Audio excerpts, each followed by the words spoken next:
Hello everyone, hello and welcome back to Little Busters. It is back in full force and we are going to keep on playing it this time until it is over. Give me a second everyone. Gotta get everything set up. Everything set up, everything ready. Gotta get the guide up, of course. Hope everyone's good today. Hope all is well. Yes, I was able to do all of my Disney Dreamlight Valley stuff, and all's good.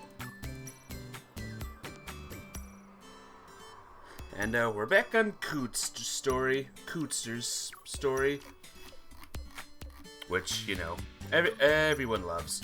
Everyone's favorite character ever. Okay. I got the guide up. I think I'm all set. Hopefully I'm all set. See ya? What do you mean see ya? We're just starting, Cood. Cough, cough. I left the classroom. Bye. The library was quiet. As I silently entered, I saw some third years studying. Their presence gave the place a somehow oppressive air. The computers were off and didn't look usable. I'll check the books. Geography and history are in section 200. Headed for the geography section. Kiribati is definitely a country in the South Sea. Is it part of Oceania? The section didn't seem to get much traffic, so naturally there was no one else there. Just me and my dusty books. It didn't seem it'd be any books older than 20 years. Maybe this one. From among the books, I decided to check a guide to geographical regions. This one looks like the most recent one available. Republic of Chile. Commonly called the Republic of Tavua or just Tavua, formerly of the Soviet Republic, an island nation that gained independence after the dissolution. Let me check something. See if everything's working. Okay, we good. The nation's territory includes volcanic islands, coral islands, exposed coral reefs, and rocky reefs. The Tavua Islands are made up of 13 archipelagos around about 800 square kilometers. One of the archipelagos was used as a testing site for the hydrogen bomb in the Cold War era. Capital Gorodzevic. I can't read that word. Sorry. It's a little bigger than Tokyo's 23 wards. The biggest island was about that size. There was also some information in English in a language I wasn't familiar with. Rare metals, ocean deaths under investigation? Ocean Ranch? Is that some kind of restaurant on the sea? Hey Eminem, what's up? How you doing today? I'm surviving, thanks. Following the English words, I kind of understood it was information on the country's economy. They had tourism, fishing, and agriculture, but those were not the primary industry. The population was a lot bigger than I imagined. About half the population is Caucasian. The rest are either indigenous or Asian. You feel better? Excellent. I'm glad. Glad you're feeling better. There seemed to be a large economic disparity between the colonials who started coming in the 19th century and the indigenous peoples. The political situation was unstable. Regional organizations had intervened a number of times in economic and religious issues. The primary languages are Russian, English, and a Tavuian dialect of Kiribati. Coot can't seem to speak any of them fluently. Yeah, happy face. Yay. What was Coot doing while she was there? I was curious. Lunchtime. The weather was nice. Coot was flipping through her flashcards on the grass beside the cafeteria. I was lying next to her, gazing up at the sky.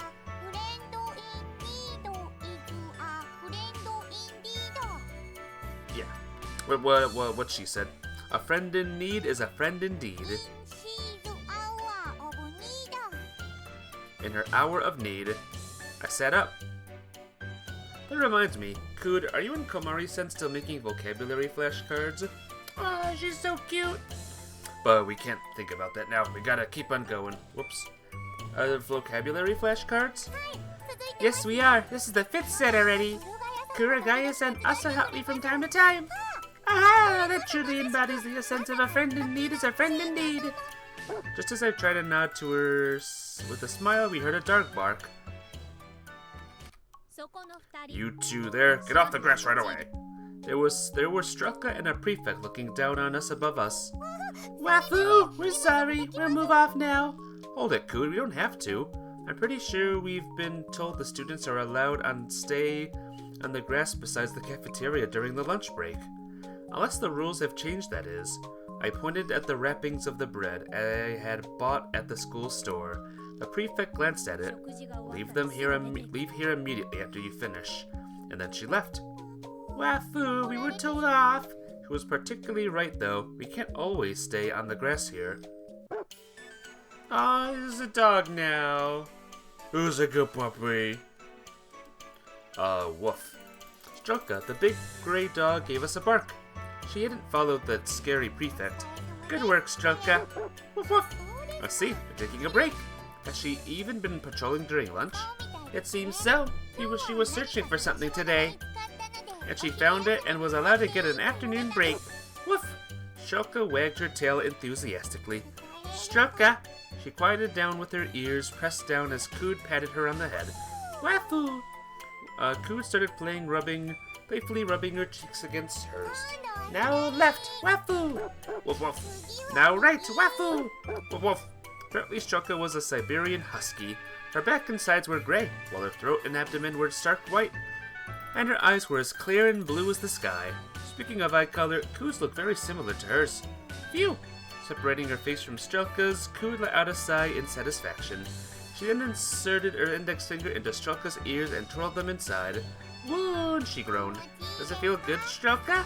Instead of answering her by barking, she thrust her nose up to hers. Wafu, it's tickling! Her fur looks spiky. Is that so? Yafu! Strelka, stop it already, please. Woof. Stop it now. My nose will get dry. Strelka. It's true her fur isn't that soft, but it isn't hard either. Want to touch her, Ricky? Is it okay? Sure, it's okay, Strelka. Woof. She let out a short bark as a positive reply. As I slowly reached out my hand to her, she seemed to be considering me, and I lowered my hand and patted her on the head. Woof! She says it feels quite good. Really? I feel honored that she likes it. But still, I was a tad afraid of big dogs. What a wuss. I mean, they look like wolves to me. Oh, Ricky, come on. Strelka, Strelka, Strelka! She was now playing with her, swinging her thick, long tail from side to side. I looked at her face, wondering what kind of look she was making. Oh god, she's watching her with her patient, kindly eyes of a mother. Coot may have raised her, but now the situation was completely reversed. Coot spent the rest of lunch playing with her. Next day, during class, I'm hungry. The hands of the wall clock had nearly reached 12 o'clock. Alright, was pretty sure most people in here wanted the teacher to end the class already. We had done plenty enough reading and translating. Next up is Nomi. Nomi, you read all the rest. Okay. She pushed her chair back up as she bolted up. Keep sitting. I'm sorry.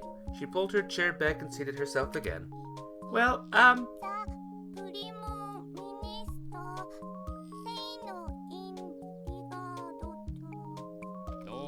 Nomi, that's Prime, not Parimu. Prime Minister.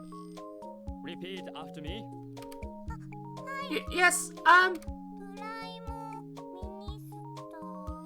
Was that right? Her pronunciation was still far from a native speaker's. The teacher gave a bitter laugh, or rather, one that came across as derisive to me. None of the other classmates, on the other hand, laughed at all, since they were used to it. Instead, there was an atmosphere in the room pressuring Coot to get over with her reading quickly. She sensed the mood and resumed reading.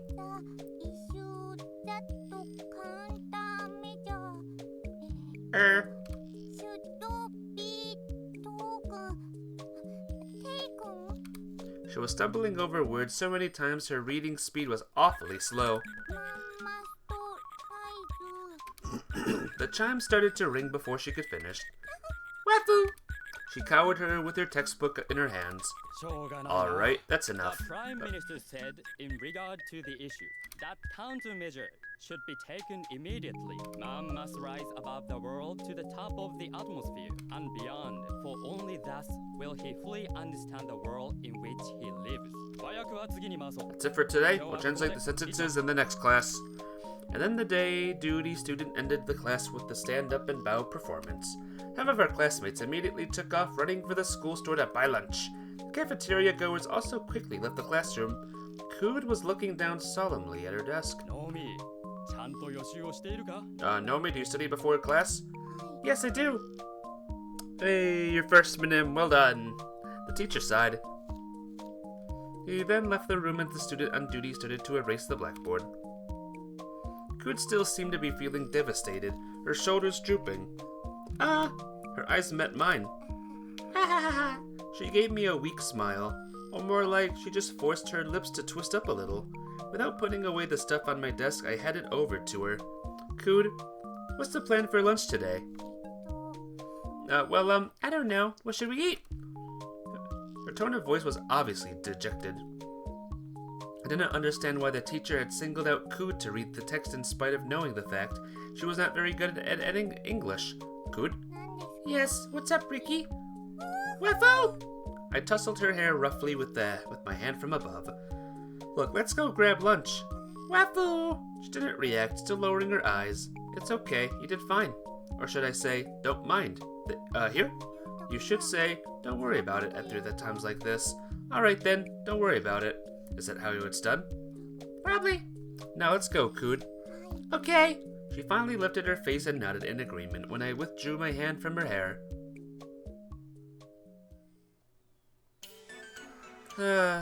Besides her tray there were her vocabulary book and dictionary. However, she hadn't recovered enough to study them yet. After another long sigh, she brought a kombu roll into her mouth with her chopsticks. Gulp sigh. Didn't know what to say to cheer her up. One student after another passed by Cood, who was eating hijiki in a deflated mood. A couple of girls who were apparently from another class giggled to each other as they spotted Cood. Cood's kind of a celebrity here. I was sure she stood out in the school and in the dorm alike. Hey, there she is. Oh my god, she really is eating with chopsticks. Told ya. And I saw her making a kombu dish the other day in the cafeteria kitchen. Yeah, she was even wearing a chef's bandana on her head. It was super fun to watch. Cood eventually noticed those girls and looked up. Can I do something for you? Before I could break in on them, the third years continued the conversation. Hey, Haro. Hey, Haro. Well... The three girls got excited upon discovering that her pronunciation wasn't very good. I noticed Cood's right hand shaking ever so slightly. Your Japanese is good. Where did you learn it? Well, I didn't really. You like Japanese dishes? Look, she's eating hijiki. You like it? Your hair will turn black if you eat that. What? That'd be no fun. You gotta stop eating that. Cood grew increasingly embarrassed until she finally blushed and cast her eyes down. Hey, you girls. It was just when I opened my mouth. Nomi, what's going on? Kyosuke. Kyosuke showed up with the juice carton in his hand. The three girls were taken aback by his sudden appearance. As Kyosuke looked at the girls, they blushed for some reason and left in a hurry. Thanks, Kyosuke. Thanks for what?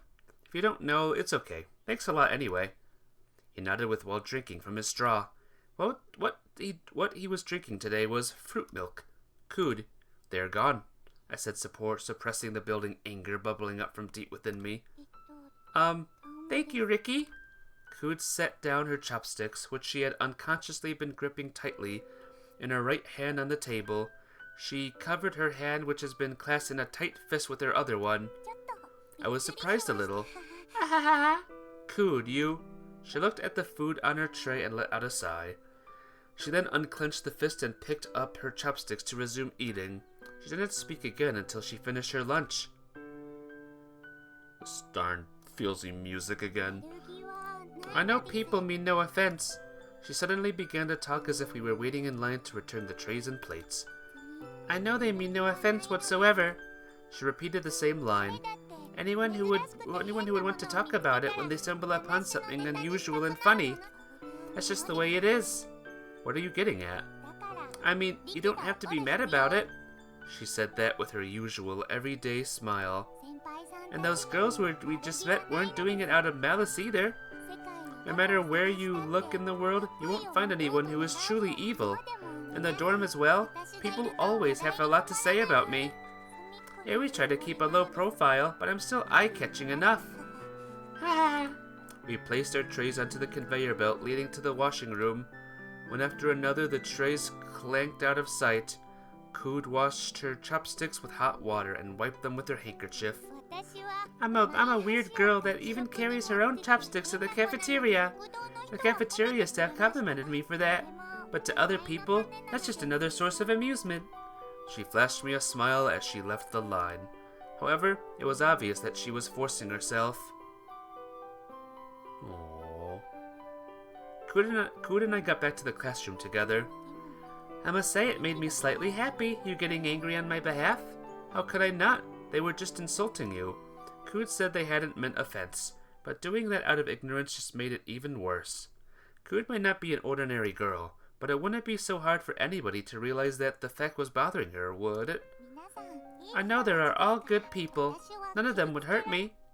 They just made me feel a little bit down. Just a little bit, about this much. She held her thumb and index finger slightly apart. It was a very, very narrow distance. But then, you being upset at them for me more than made up for it. Thanks to you, I've completely recovered now. Actually, I'm getting pumped up. Yes, I'm getting so pumped up now. She turned back to her own seat. At that moment, I finally realized something. Did someone make fun of you, fun of your studying for the test? Or maybe about how she looked doing it? No one ever mentioned anything about that to me, Ricky. I could clearly tell she was lying. Nevertheless, I could not bring myself to dig any deeper, and so that day came to an end. The next morning, I spotted Cood standing in front of the classroom. Morning, Cood. Ricky, good morning. Cood turned around and redid her greeting for some reason. Today too. Wanted to tell her it's pronounced future, but I stopped myself. Something wrong, Ricky? Nope, let's do our best, Cood. I gave her a soft pat on the back. Okay. Cood smiled and nodded. The morning classes were over. Cood, where should we have our lunch? The weather's nice, so why don't we go outside? Sounds good. We left the classroom. Cood's lunch was onigiri that she'd made herself. Mine bread from the school store. The fillings for her onigiri were pretty orthodox. Roasted salmon, kombu, and pickled plums. I had a yakisoba bread and a hot dog. Yakisoba made a hot dog bread or bowl with yakisoba. I always wanted to have those, by the way. I guess I should have chosen a hot dog. That's what I had this morning, actually. Bow bow. Shulka was sitting on the grass with her paws on Cood's knees, and she was barking at me. Well, it sounds like she's complaining about my lunch. Oh look, there's 2 dogs here. There's 2 dogs! Shulka and Belka are here. Yeah, thanks, Cood. It's warm. I used rice from the rice cooker in the club room. It explained the warmth. Also, the nori was still dry enough to make a crispy sound when bitten. Layers of salt and kombu sped throughout my mouth. How do you like it, Ricky? It's great, Cood. I'm glad to hear that. Shulka, did you have lunch yet? Woof. Alright then, Belka, you can have one. Voo vow! Oh, you don't like salmon? Then I'll give you the nori, Belka. Vow. Belka, the pitch-black dog, had eyes the same color as her fur. To me, she just looked like a bundle of glossy black cloth that moved. Is that yummy, Belka? Vow. I've never seen a dog eat nori. Vow! She looked at me and let out a bark. Looks like he still wants something more. Cute dog, I know, so cute. There were several cans on the grass. I gave some of them a scrutinizing look. But they are mon petit, aren't they? Those were labeled as miso stew flavor. That's been her favorite food recently. I bet Rin is the one who got her to try it. A dog that eats cat food happily. Can you really call that a dog? Ow! Don't you dare touch my mon petit or else! Did she really say that? No, but it felt like that's what she said. Ah! You said she wanted to threaten me. I better not touch those. I gave her my hot dog sausage instead. She swallowed it without biting. Wow, you're amazing, Belka! Bow. She barked proudly. you're on the grass again. You'll hamper its growth. Wafu, we're sorry! Belka, lunch break's about to end. Come with me. Oh, woof! The two dogs rolled over and gave her answering barks. Keep up the good work! Cood called after the three departed figures. They are gone. I bet I wouldn't be able to take a boss like her. Wait, Belka didn't eat any Mon Petit yet. She'd just gotten one sausage and a little nori. I was worried if she could perform her job properly. Retrieving the cans, I resolved to give them to her the next time we met. Cood and I opened up another group study in the club room. We were doing something a tad different for a change today. Why don't we take a little breather, Cood? Sure. She started groaning with her head held down. I spun my arms to warm up my shoulders. We still have a lot of time left, so I'm sure everything's gonna be fine, Cood. I hope so, but I don't think I'll be able to make it. She heaved a heavy sigh. We've been doing a mini test as a dry run. The test questions have been selected out of several workbooks by the whole Little Busters gang. Rin, Kengo, and the other teammates should be taking the test somewhere right now, just like us, though somehow I doubted it. Just as Saikusa-san said, I'm a good-for-nothing poochie. Cood had become increasingly flustered ever since I started the stopwatch with a ready, set, go. How did you do with your correspondence course? Must have taken tests of some sort to gauge your progress. I did take tests, but they didn't have any real time limits. I'm not used to taking tests while sitting in a room with a lot of other people. I get nervous. I don't know if it's because she used to move around the world, but it seemed like she found it difficult to adjust the Japanese exam systems, even though it was nothing special. If you calm down, you can make it. You should make sure you're in the right place on the answer sheet before marking your answers. If you do that, you won't write your answer in the wrong column like you just did. Okay. She looked deeply mortified. There was a couple of things I'd learned about her through the study sessions we've done so far. She was not bad at her studies at all. She was simply not used to the Japanese exam system. Or rather, she was quite smart. She had a keen memory and studied earnestly whenever she was interested in. She even wrote long, thorough answers for essay-type questions. However, unfortunate as it was, the upcoming test employed the mark sheet style. Speaking of which, you have taken quite a lot of correspondence courses, haven't you? Yes, that's right. I watch videos and take proficiency tests to get the credit. I found it fun to pass one course after another. It was just like playing a Sugoroku game. It's a Japanese board game, Snakes and Ladders. It's a game board. Okay. I see. I know what you mean. Although, I skipped one year because I passed too many courses. Oh, this question is weird. I can't believe it has 2 right answers. I think I've almost reached the solution to help her. I'm sure she can get a lot better grades when she manages to adjust to the Japanese exam system. But Sugoroku? It's just like her to think that. Anyway, let's take a break. Ooh, alright. I'll make tea. Cood, who's been groaning at the tricky question, put her pencil down on the table. I'll be right back, she said, and headed for the kitchen. I lay down. The tatami felt nice to the touch. Must have been well maintained. Ah! Noticed a notebook under the table. I picked it up and opened it. Didn't seem like it was Cood's. I turned a page. Story of the Bird Village and the Beast Village. In a certain place there are 2 villages, one in which the birds live and the other in which the beasts live. It was a picture book. More precisely, it seemed to be a notebook used to store the owner's ideas for stories. There were some rough images sketched in with colored pencils. The 2 villages have always been on bad terms, and they finally start fighting each other. What caused the fight is a small reason. The question which village is better. The bat does not know which side to join. The bat and the duckbill share the same feeling and are hiding in a cave together. If we don't make up our minds, both villagers will probably begin to hate us. The duckbill is feeling sad, being at a loss for what to do. Leave it to me, the bat says. I'll do something about it, Duckbill. They shouldn't fight each other. I am able to come and go to either village, so I think I can make them up. Make them make up.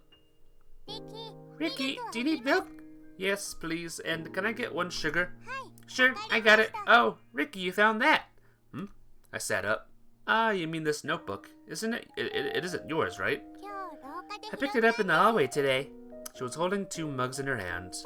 It may be a little hot. Fair, fair. Here you go. She blew on one of them to cool it off and handed it to me. Thanks, it's hot. Well, what's today's tea? It's an orthodox one, the Jeerling. First flush vintage, that's my favorite. Her tea leaf collection was something else. She made me a different tea each time we studied together. What do you think? About what? That story. She was sitting with her back straight on her cushion, sipping her tea with her mug held in both hands. It's a little bit different from the one from Aesop's Fables. Maybe it's somebody's rewrite of it. The story went on like this. The bat succeeds in calming down the birds and the bees. In exchange, however, both of them resent him. Both consider the bat a double-crosser since he tried to deal with both sides. Nevertheless, the bat lets it lie and decides to go back and lives in the cave. The duckbill learns the truth and tries to return to the cave too. But the bat tells the duckbill, if everything works out because of this, I'm fine. I'm just really happy that I could help everyone. That's good enough for me. Besides, I like dark places by nature, so you don't have to tell anybody else I'm in here. After that, the duckbill asked the horned owl, the king of the night birds, to allow the bat to freely fly around, at least during the night. The bat then begins happily flying about in the night sky, because that is also something the bat likes doing by nature. And that's the end of the story. I wonder if the bat is really okay with that. Why? Why? I pondered that, watching Coot's smiling face. Because, you know, it's sad. But the bat likes the night. It's like flying around in the night sky, too. So the bat is alright with that, I'm sure of it. She nodded to herself. But I can't shake the feeling of melancholy, I murmured. You do? Yeah. I tried to sort my thoughts out. The bat worked hard for the sake of the duckbill and the others. And thanks to that, the birds and the beasts became friends again. And the duckbill found a place to belong. But what about the bat? Does it just fly around in the night sky all alone? Treated as neither a bird nor a beast?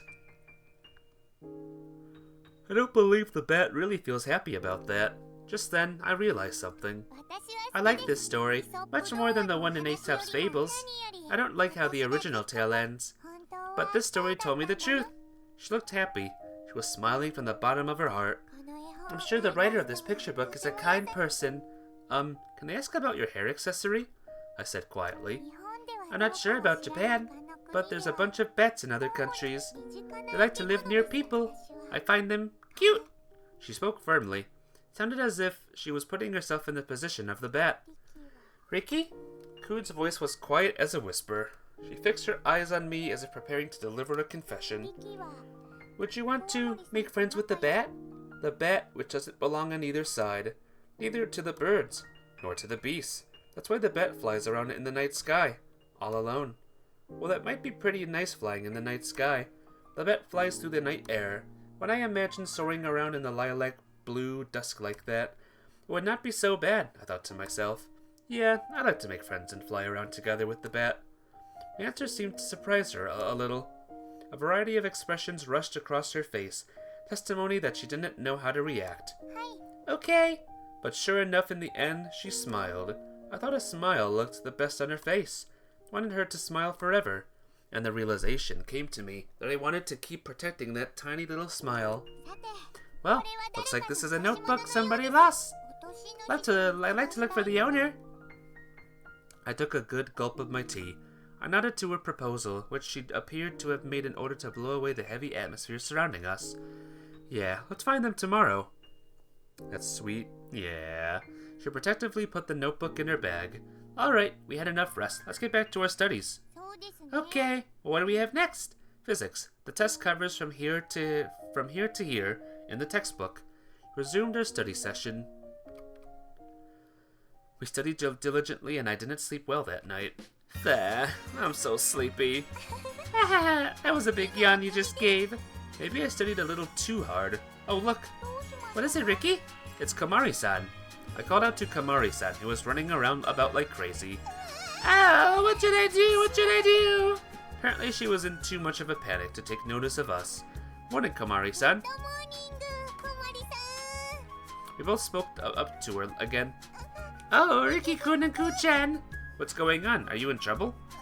Lan, what should I do? What should I do? I'm in huge trouble. What? Wait, Komori-san? She wouldn't stop repeating, what should I do? Komori-san, what's happened to you? Are you in a pain? Hurt? Is it bad? Kun was patting Komori-san on the shoulders in order to calm her down. I need it. I can't do anything without it. No, what should I do? First of all, you have to calm down. Did you lose something? I don't know. I just can't find it anywhere. It is important, really important to me. If it's gone, I can't go on living anymore.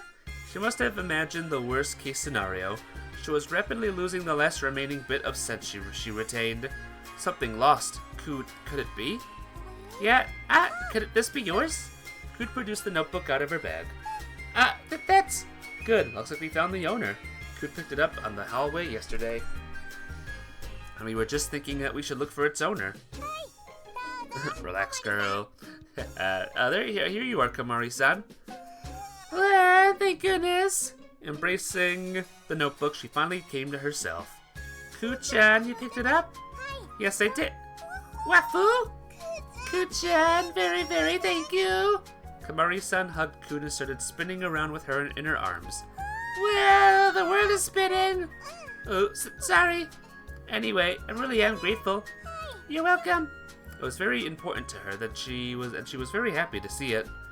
She was wearing a happier smile on her face than I'd ever seen before. Should have returned it to you sooner. I'm sorry, Komori-chan. No, it's alright. All my fault. I can't believe I dropped something this important. How sad. Komori-san, it can happen to anybody. I want you to stop feeling sad, or else I'm going to have to start feeling sad too. Okay, I'm sorry. No problem. I'm glad the notebook found its way back to its owner. Alright, let me thank you one more time. Yet again, Komori-san hugged Kun and twirled her around. Wafu, the world's spinning again? Seeing the two girls like that brought up a deep sense of relief in my heart. Silly. Kun and I were studying in the club room as usual. Let's work hard. Sure. What she said. Firing ourselves up, we held our mechanical pencils. My cell phone alarm went off. Oh, look at the time. Good time to call it a day now. Calculate the speed at which the object does not fall, using only the formulas for free fall motion. Ooh. You seemed to be completely absorbed in solving a problem from a column that was irrelevant to the test. Hang on a second, guys.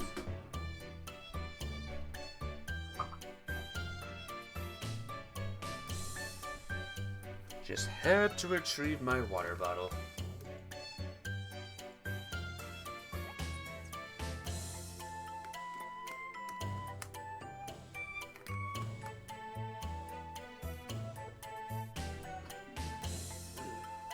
Okay. Although I wasn't quite sure what it was about, it appeared to be related to outer space. She was scribbling something down on her notebook when her index finger thoughtfully on her chin. She looked to be having tons of fun. Done. Well, it's nearly 7.9 km/s. Yes, I got the correct answer. What is it, Ricky? I said it's about time to go home. Already? Oh, it is. I'm sorry. She began to put her stuff away. I glanced at my cell phone calendar. The day of the test was close at hand. It's almost here. She voiced my exact thoughts in a quiet voice, as if she'd read my mind. Yeah, it really is. I stretched my back, and I then packed my stuff. We were both silent on the way back to the dormitories. Kun seemed to be thinking about something. Not wanting to disturb her, I didn't say anything either, nor did I have anything in particular to say. I hadn't yet been able to come up with any solid method for her to pass the test. Also, I had begun to feel like I wanted to continue this studying with her, but was feeling a bit solemn. Ricky! As he addressed me, I found myself standing at the fork in the road leading to the two dorms. She seemed to have something she wanted to say to me. But before I could ask her what it was, no, it's nothing. Thank you for studying with me. She bowed her head. Could? By the time I called her name, she had already turned around and was on her way back to the girls' dorm. I wonder, could she also be feeling how I'm feeling? I shook my head a little. If so, it makes me kinda happy. Immersed in those thoughts, I made my way back to our room. They the test drew even ever closer. Hey, Naoi-kun. Entered the homeroom. A female classmate spoke up to me as I was putting my stuff into my bag. Yes? Well, I've got something to ask you. I often see you and Nomi-san together recently. You guys are studying for the test, right?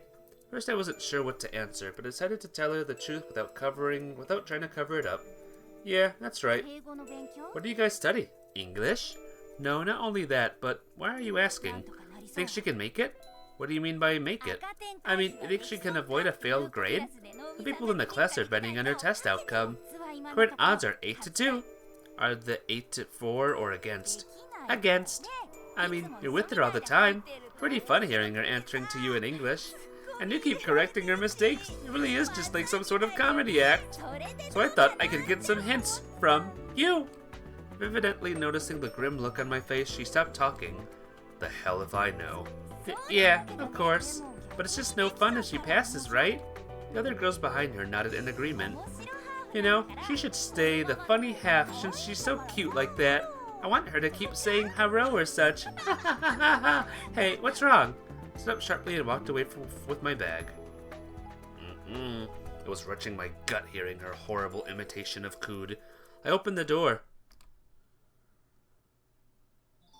Right in front of me was Cood, and frozen in the act of reaching out to open the door. She smiled weakly as she recognized me. Cood. Did she hear that? Or rather, how much did she hear? Let's go. She followed me without saying a word. Cood was the one who broke the awkward silence between us. I'm sorry, Riki. Why would you apologize? You have no reason to. But they made fun of you because you were with me. No, that's not it. Yes, it is. She stopped walking. Cood, you...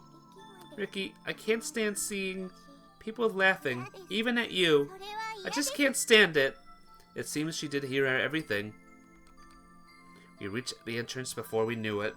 Why don't we go to the club room? I made the offer casually to show that I didn't put any weight on the event in the classroom. She, however, shook her head. I don't feel like it today. I don't want to get you in any more trouble. No, I'm sorry. She made a deep bow to me. Cooed. Bye, Riki. Yeah, see you tomorrow. Yeah, see you tomorrow. I felt an intense pang of sadness since she didn't part with the usual she-you this time. Even after getting back to our room, I was still thinking about her. Riki, can you lend me your notebook? Hey, are you listening? What is it, Misato? Lend me your notebook, as I don't take notes in class. Sure, it's there. Thanks. Oh, or better yet, can you trade yours for mine? No. You have to at least take the time to copy it. Rats, thought you'd say okay since you seem to be spacing out. What have you been thinking of this whole time? I turned around in my chair. I now sat facing Misato. What's up? About Cood. Ah, that thing. You know about it? Don't tell me you're betting too. No way, of course not.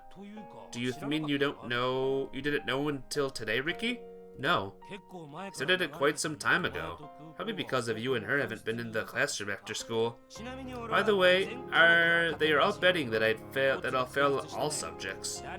I don't know who the hell came up with that game, but it's just annoying. I see. Summarized to him what had happened in the classroom. I see. I think that's a huge problem for Cood. Must be. What about, what, Misato?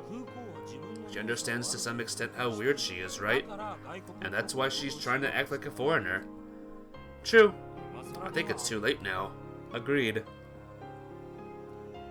But the problem is, she's feeling shocked to know that some classmates are making bets on her.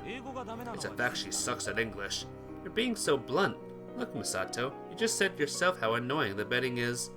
Exactly, but put me aside and focus on her now. What are you getting at? The point is, he rubbed his hair furiously. I can't put it into words well. Try hard, please. I'm not good at expressing what I think the way you are. Yes, you are. You sometimes have great insights. So just say whatever comes to your mind. Let out a strained groan. You mean you want me to be straight with you? That's right. In Kyosuke's words, I want you to be tropical, super great straight with me. That sounds pretty cool. So what is it? I mean... He pondered, folding, spinning, and turning his arms wildly. I think you should try to figure out why it is she began to care about how she behaves now of all times. Why now of all times? I've seen her feeling down many times despite her positive nature, but when she was the most dejected it was about... me? Bizen. It's Bingo, not Bizen. Really? Damn that Kengo, why didn't he correct me? Anyway, there you have it. She doesn't mind being made fun of herself, but when it comes to you, it's different. That's the answer. Hold on, Masato. That means I felt my blood rushing to my cheeks. After all this time, I finally understood just how much she likes me. Never realized that? No. Anybody gets hurt when people laugh at someone they want to be with, no matter how stupid they are. That stupid part was uncalled for, Masato. So what do you think I should do? Masato held up both of his hands. There's nothing more I can teach you. Come on, Masato, please. You have to figure out the rest for yourself, Ricky. That's not something I should do. You do whatever you want to do, whatever you think you should do. I'm sure that will make little Ku happy too. Alright. You got a lot of stuff to think about. That must be tough. Don't treat it as somebody else's problem. That's what it is. Well, whatever. Thanks, Masato. If you're really grateful, treat me at the cafeteria. Alright, I'll think about it. Thanks. Now where should I begin to copy down? Wait, my notebook is totally blank. Hearing Masato's surprised exclamation, I tried to collect my thoughts, but it wasn't such an easy task I could finish in a flash. About how much Ku'd liked me and how we had spent our time until today. I didn't think I'd be able to get much sleep tonight. Recess. A noisy classroom.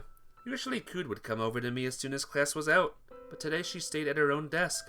To me, her desolate back looked borne down with sadness. What is it I should do? What is it can I do? I can do. Maybe the question I have to ask myself is, what is it I want to do? Alright. I got up from my desk, and then headed over to hers. I tapped her lightly on the head. Ku'd. Ricky. The class is over. Let's go. But... She looked around the room. Come on, it's fine. I sat in the empty chair next to hers and opened my vocabulary book on her desk. Ricky, but... I'm fine. I want to do this. What about you, Ku'd? You want to quit studying with me? Shake. She shook her head firmly.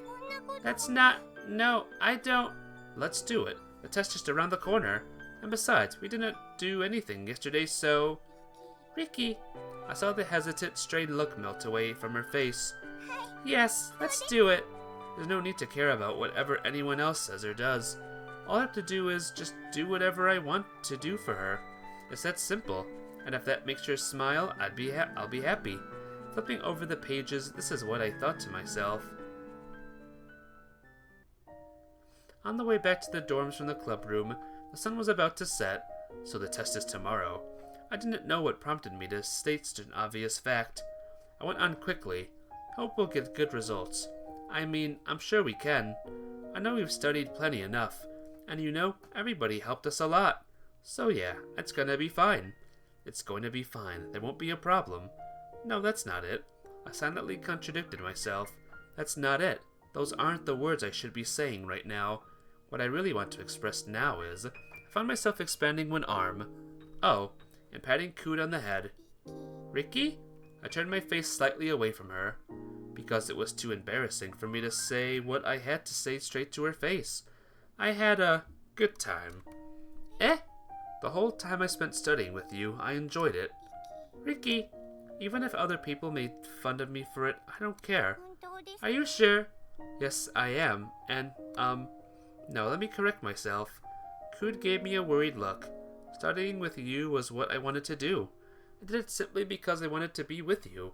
I don't care about whatever other people say, so if you're okay with it, What? I felt a light impact. Ku'd? She had thrown herself against my side. She was wrapping her arms around my left arm, gripping fast the sleeve of my uniform. Ricky, thank you. Yeah, thank you so much. Yeah, you're welcome. She let go of me. Scrubbing her face with her hand, she produced a smile.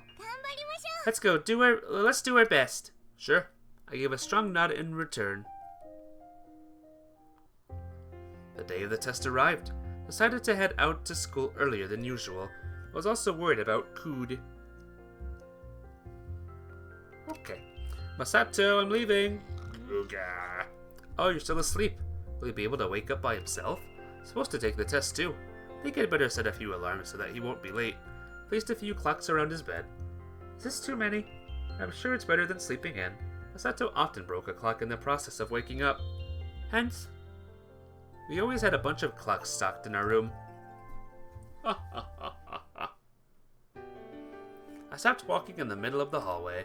I found Cood standing in front of our classroom's door. Morning, Cood. You're early. I just couldn't stay still in my room. She lifted her hands from the folds of her cloak and interlocked them in a gesture of embarrassment. Cood, you did everything you could, so it's gonna be alright. To cheer her up, I patted her on the head through her hat. I'm not confident. That was understandable with what I knew of her problems in performing when it counts. I tried to boost her confidence as casually as I could. After the test, why don't the two of us go out? Eh? She looked bewildered for a moment. Are you asking me for a date? She tiptoed closer to me, pumping her arms up and down. Her reaction was so straightforward I couldn't help but feel abashed. I averted my eyes from her and scratched my nose to cover up the embarrassment. Yeah, you could say that. Date? Yes. Date? Why does she keep asking it? Are you sure, sir? Yes, ma'am. Influenced by her, I answered politely. I'll break my back for it, she proclaimed, showing me a tight fist. No failing grades and we'll go on a date? What a low goal. You're not gonna fail any subjects, Cood. I know how much you studied for the test with me and everyone. True, I have to do all I can to make their cooperation. Maybe she tried to say something like she didn't want to let their cooperation go to waste. I'll go all out. Yeah, you go, girl. Full of eagerness, she headed to the classroom, Wafu! I tripped at the doorway. Cood, are you okay? Yes, I'm okay. Bolted back up, she raised her right hand high above to prove she was fine. Oh, yeah? All right. Stretch. Fudge. I lowered my bag to on my desk, and I suddenly thought of something and called Cood. Cood? Yes, what is it? Come over here. After she put away her hat and folded her cloak, she trod over to me. Have a seat. But it's not my desk. Yeah, I know that. Just sit here. As ordered, she seated herself. It feels a little weird sitting at someone else's desk. She was peering around curiously. No, I mean, it's more like a mysterious feeling. It was just a tiny difference. But if the place where you sat changed, everything you saw also changed with it. And it wasn't just the view. From here, you can see my back. Now that you mention it, yes. Her desk sat quiet directly in front of mine. She had asked for that location herself because she was short in height. So this is the view Ricky always sees. What do I look like from here? After a little consideration, I opened my mouth. There's one thing that comes to mind every time we do a seating change. The classroom. It itself doesn't change at all, even if where my desk is changes. Yet that little change makes everything in here look completely different from before. Must be just my imagination, but still. Different in what way? For example, from here, I can see the girl whom I could never see before, and I can see the enthusiasm with which she always studies. Even when other classmates are dozing off during class, she never fails to keep her back straight. I never realized that up until now, but I might have been feeling grateful to her for being in my sight. Yet it was too awkward for me to go to tell her that, so I said something else. Therefore, I do know full well how much effort you put into studying. And I'm certain those efforts will bear great fruit. I see. I'm embarrassed. She smiled, looking up at me. For some reason, I can't do anything for you during the test. But I promise I'll cheer for you in my mind from over here. I don't know if I will really be able to afford that during the test, but I wanted to tell her those words. Hope my meager words, if only a little, could encourage her, and my feelings reach and empower her. Ricky? Yes, what is it, Cood? Well, no, never mind. She halted mid-sentence, shaking her head slightly. Forget it. By the way, there's still some time left, isn't there? Why do we do something? Can you please help me go through my flashcards? Sure, let's do that. From the desk next to mine, I pulled out a chair to sit on. Well then, let's start with the idioms. She pulled out a bunch of vocabulary flashcards from her bag and placed them on my desk. They were all proof of the effort she had made so far. She opened one of them, whose cover was all worn out. The test began. How was it, Cood? I'm tired. The test isn't over yet. Let's keep it up. Sure. It was kind of tough. My head. There. Let's hang it here. There. All right. As soon as the bell rang, the teacher began collecting her answer sheets. I stretched my back. Ricky, what should we do for lunch? Cood came over to my desk and asked. Felt like it was a little quieter in the cafeteria than usual, as she and I were reviewing the essential points we had sorted out for the rest of the test. I'm exhausted. Good job, Rin-chan. Good job, Ku-chan. You too. You look like you were giving it your all. By the way, how'd everyone else do? I guess everyone felt differently about it. You guys really are studying hard. Hope you did well so far, little Ku. Oh dear. Bonjour to you two.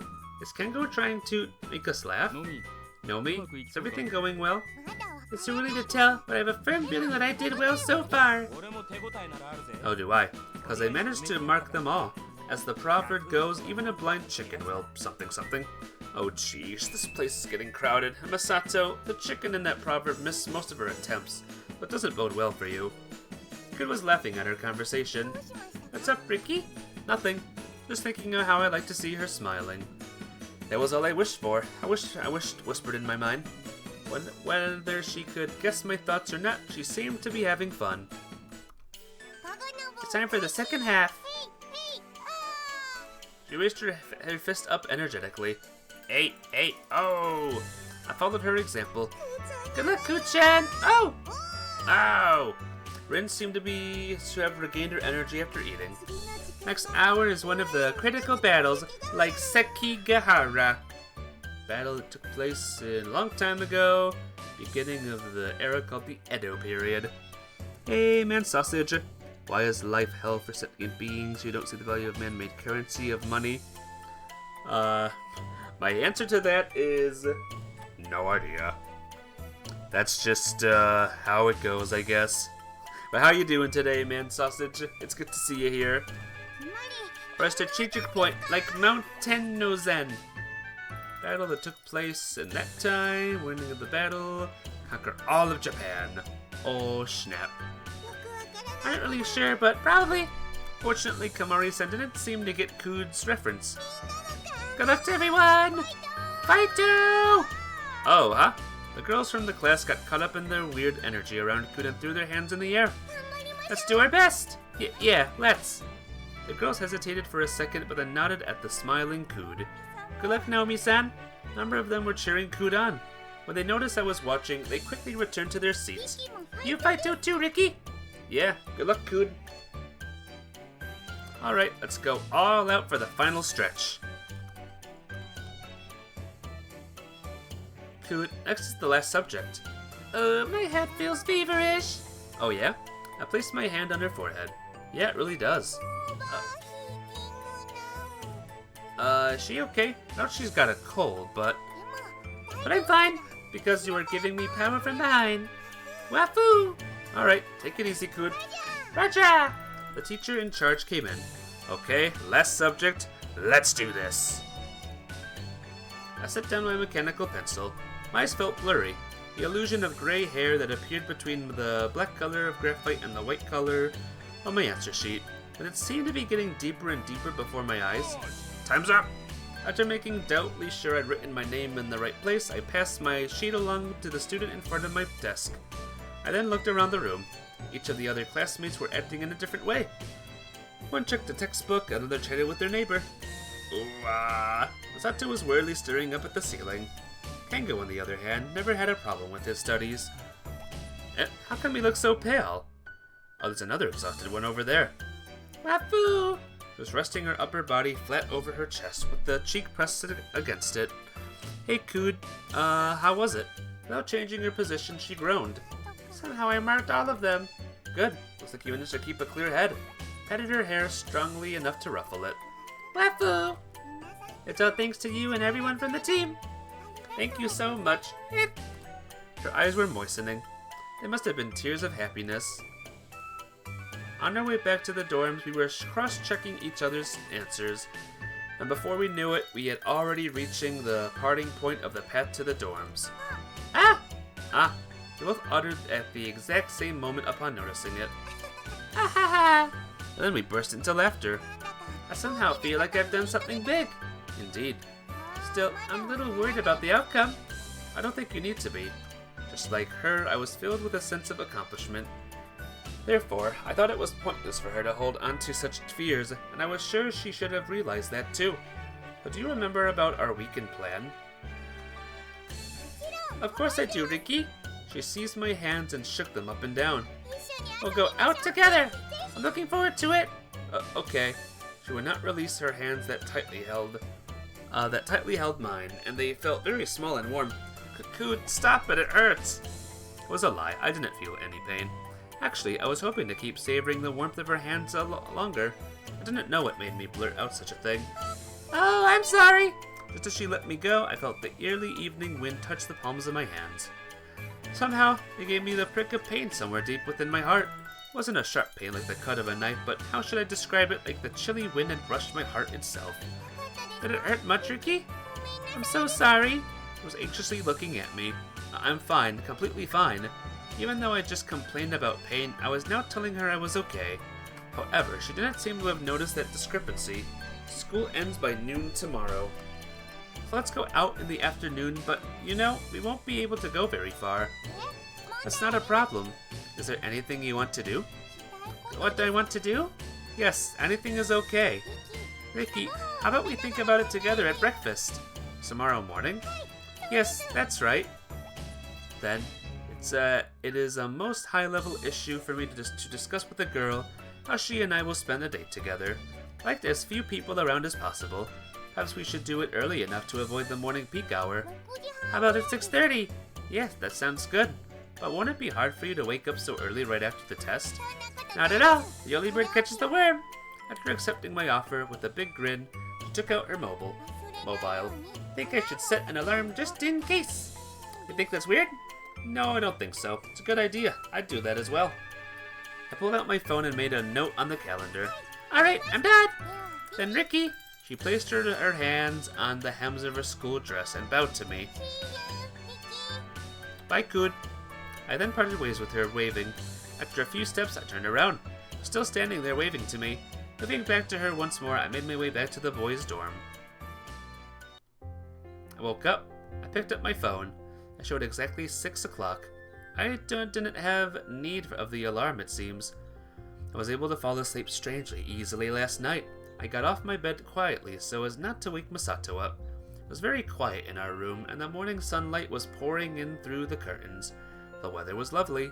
Without further ado, I changed into my school uniform. There were a few people around me as I made my way to the cafeteria. I scanned the cafeteria for Cood before I bought a food ticket from the machine. Where is she? Oh, there.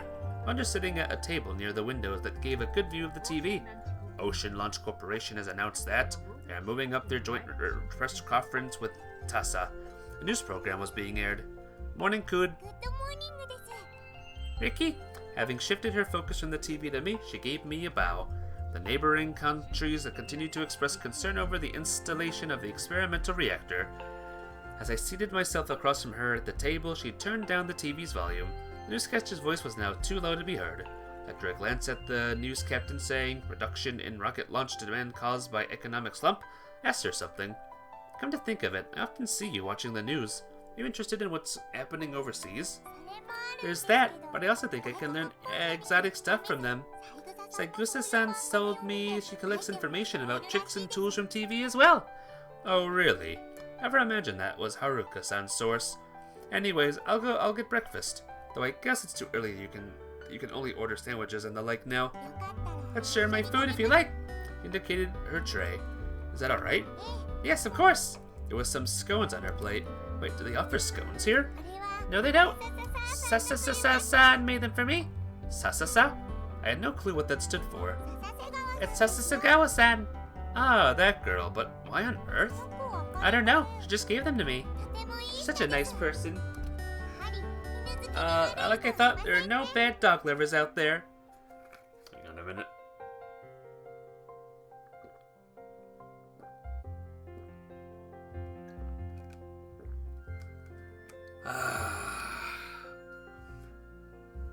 My. So where is she? She went to the sports grounds for her club's morning practice. She split a scone in two and spread butter on one half. Here you are, Ricky. She then handed it over to me. Thanks, Good. Good proceeded to pour a beverage from a Japanese teapot into a cup. Is that black tea? The scent wafted from the cup wasn't that of green tea. I'm sorry, I didn't bring a tea server here. It's a little weird using this teapot, but black tea is the best for scones. Serving black tea with the Japanese teapot, it was just like her to do. I nodded to her with a smile. True. The scone is pretty tasty. It's got a little cold though. I see. Oh, I almost forgot. We've got something else to talk about. What are we gonna do today? Ah! That's right. Yeah, let's decide what to do. Haha. Embarrassment made us both laugh. So what do you want to do? I somehow suppressed my embarrassment and asked her the question. There's a lot. Is that okay? Sure, why not? Then first of all.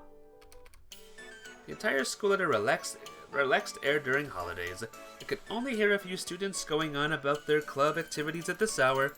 I was at our usual place on the grass with Kood now. Wait, Kood, what's that in your hand? It's a flying disc. It's an American game. Yeah, woo! There's a dog there. Gotta love the doggies. Ah, right. That thing originated at Yale University, did it? Well, putting that aside, woohoo! That's what I say, Minim. I understood that she wanted us to play an American game. At the cafeteria, she had proposed playing with the two dogs because they were off duty as well. So what do we do with this? Woof! Shulka barked. She snatched the disc away from Kood's hand and placed it in front of me. She wants you to throw it! Me? Alright, go! I threw the plastic disc with all my strength. The disc was flying along in a long, curving arc. Woof! Shulka followed it like the wind and jumped up in the middle of its journey. She caught the disc neatly with her mouth, as if she had completely calculated the place where it was going to fall. Wow, she got it on the first try. Bro, Shulka came back to me with the disc in her mouth. She was wagging her bushy tail. Should I praise her? It's your turn now, Ricky! What? My turn? Shulka was looking up at me. Wait, you were gonna throw the disc? With a shake of her neck, Shulka launched the disc into the air. Due to her height, the disc was flying off in a low orbit. Ricky! Fighto! I knew this was gonna happen. I broke into a run. Wah! The wind blew the disc off course. Thanks to that, I couldn't even touch it. Sheesh, I failed. Picking the disc up from the ground, I made my way back to Kood and the dog. Grow, bow. Is she mad? She wants you to give her the disc again, Ricky. Okay, here's Shulka. Grab. Shulka held the disc between her teeth. Want me to try again? She threw it. Alright, I'll catch it now. I took off running. Okay, I think I can make it this time. I kicked off the ground and stretched out my arm. Grab. Yes! I felt the disc held firmly in my hand. Phew, I did it. Ha ha ha! Ricky, nice job! That was a real nice run! Ooh, but I still missed the first time. Woof woof. Shulka says it's her turn now. Okay, go. I threw the disc. Shulka immediately blasted off the ground. Wow, she caught it gracefully once again. She likes both to chase and to catch. She came back and looked up at me with her big dog eyes. So it's my turn again? It is, Ricky. No, I'm not ready yet, Shulka. I ran after the disc in haste. After we played with the disc for a while, Shulka suddenly barked at Kood. Woof! Alright, Shulka. What did she say? She said I have to join in too. She stood up and brushed the grass off her clothes. Ricky, can you throw it? She was ready and willing. Please! Now come at me! Kood, it's not like we're having a duel. Corrected her in my mind. Here we go! throw. I held back when I threw the disc so she could get it more easily on account of her being a girl. Tappity tappity tap. Whoop! Wow, an instant success? Foo foo foo foo! She left so proudly. So I have a long way to go. Give me a stronger one. Makes me a little frustrated. Picked up the disc that she'd thrown back and brought my right arm across my body for the second throw. Just a few minutes ago, I often glimpsed something black out of the corner of my eye. Decided not to pay it any attention right now. Here it comes, Cood. Whoosh! I released the disc with a much faster snap of my wrist. Wahoo! After a short run-up, Cood jumped up, reaching a little higher than the previous try. As a result, her skirt and cloak flipped up in a dangerous way. The disc, however, passed over her head and flew far off. I failed to catch it! Still have a long way to go, Cood. I told her as payback. I admit it was a little bit immature of me. I deeply apologize for my poor performance. Woof woof. I'm so sorry, Strelka. I, Kujavaka, humbly kneel down before thee and prostrate myself in the deepest apology. Is she being admonished by the dog? Are you okay, Ricky? I was laying sprawled on the grass, probably to avenge my harsh treatment of Cood. Strelka forced me to run and catch the disc a great number of times. I can't move anymore. I stole a glance at Strelka. She was sitting next to Cood, seeming completely unfazed. Such a tough dog. Come to think of it, they say huskies have unlimited stamina. Strelka, you must be happy that you got to run a lot. Strelka just wagged her tail in answer. I closed my eyes. The breeze felt so comfortable. It cooled down my body temperature, which had risen due to the running about. Fudge. I could smell the grass and the earth. Belka, good morning! It's tickling. Hey, don't lick me! When I opened my eyes, there was Belka on Cood's knee. That made me realize that the black object I've often seen either earlier had been Belka. Hey, how's it going, Belka? Ruff, ruff! Translation, Cood? It's mon petit! Does she still remember about the other day? Haha, I'm kidding! Cood was touching Belka's paw pad while stroking the scruff of her neck. Paw pad, pad, pad, pad! Belka's paw pad is 18 euro. Cood was singing a bizarre song. Her tail looks short. Huh? Yes it is. Snipperkids get their tails clipped, but many of them are already born without tails. I see. I heard that sheepdogs such as Corgi have their tails clipped in order to prevent the accidents during work. Shipper is probably a similar type of dog. And they get a cut because her short tail is hereditary. Though her tail may be short, she stood out a lot when she was born. Those words of Cood's made me come up with a question. Means compared to those of her siblings? That's right, they all got picked up by other families, but she didn't. Because, you know, she's too mischievous. For example, she keeps sticking her nose into every hole she finds. Woof! Elegance is important even in the dog world. Still, I love Belka. You know that, right, Belka? Woof! Hey, I told you that tickles, Belka! Feeling was clearly mutual. Now let me touch your pads more. I was gazing up at the sky, lying down on the grass, listening to Cood and the dogs playing with what was gradually making me sleepy. Uh-oh. Caught by the drowsiness, I found myself being rapidly pulled into darkness. Uh-oh.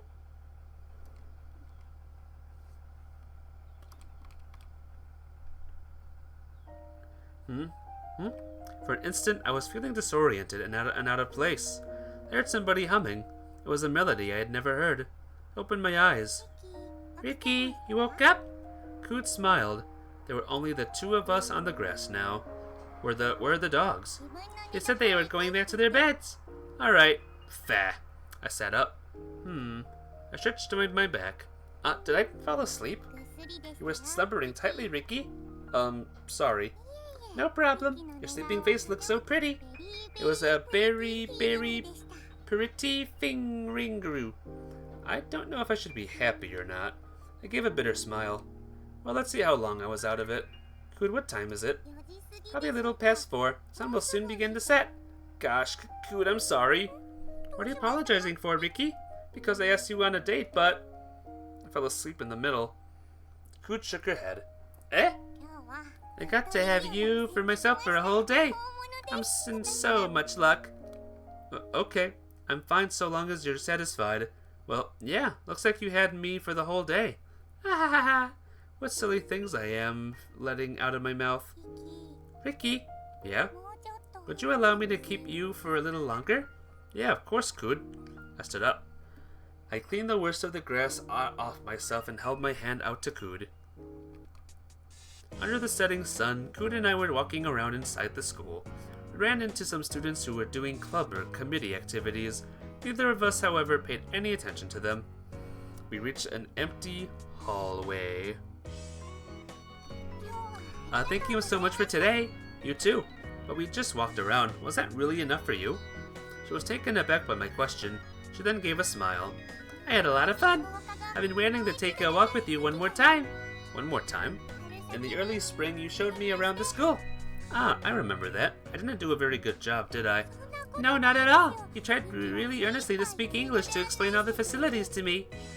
Didn't say anything because I thought you'd laugh if you found out I couldn't speak the language. In reality, I wanted to chat with you during the little trip. Cood. Ricky, thank you very much. After rounding the corner, we arrived at the exit of the school building. Give me a minute, Cood. I'll be waiting outside. Okay, I got it. Went out ahead of her since I felt the need for fresh air. The surroundings were dyed in orange and yellow. I drew a deep breath. Just breathing in that orange air almost seemed to intoxicate me. What was it that I was so drunk with? What was it? I heard the rapping of stones and concrete. Ricky! All of a sudden, my name was called. Yeah, what is it? Your shoelace is untied. Really? I bent down. My eyes caught the ground and my shoes. Wait, these shoes don't have laces.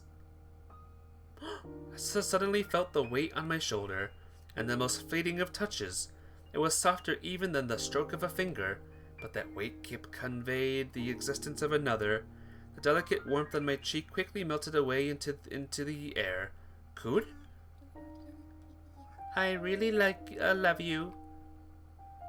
Aww. Cood, that was... I tried to ask her what it meant, though I could pretty much guess what a girl would be saying to a boy in a situation like this. Still felt I had to ask. I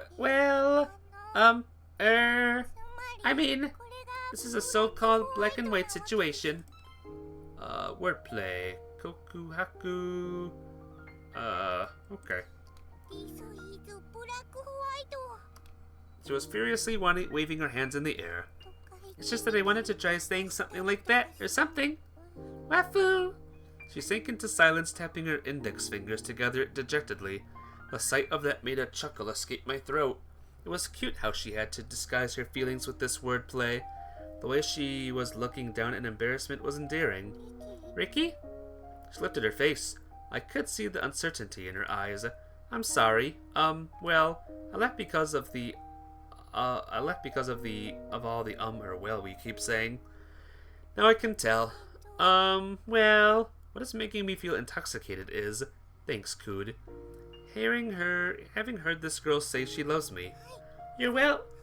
Wafu! I pulled her into my arms as she was starting to make a bow to me, and then I stroked her head through her hat. What are you doing, Ricky? My shoes don't have laces, and I like you too, Cood. When I voiced my feelings for her, I saw her face flush even redder. We held hands as we walked the way back into the dorms. Good morning. Morning, Cood. Hey, good morning. She seemed to be brimming with energy, and thus the day began. Kamari-san and Cood were having a chat in the classroom. A star chart? Yep, a map of the night sky which turns over and over. I saw one when I was little. I don't think the school library has one. I see. Maybe I can find one in the science classroom. You can borrow one from me if you'd like. Yeah, that'd be awesome. Give me a minute. She pulled a whistle out of her pocket and tooted it. Woof! Well, you scared me. Cood patted Shulka on the head with a grin. The dogs aren't allowed in the school building. Did the prefects give her permission? Shulka, do you have the star scope in your bag? Woof! Oh, she said she does. Could produce a small tube out of the bag which Strelka was carrying on her back for reasons unknown. Flare, that a telescope? No, it's not. If you set the time and date like this, tinker tinker. Here you are. Komori-san peered into the tube. Oh, I see a star map. Alright, I'll borrow this for a while. Thanks, Ku-chan.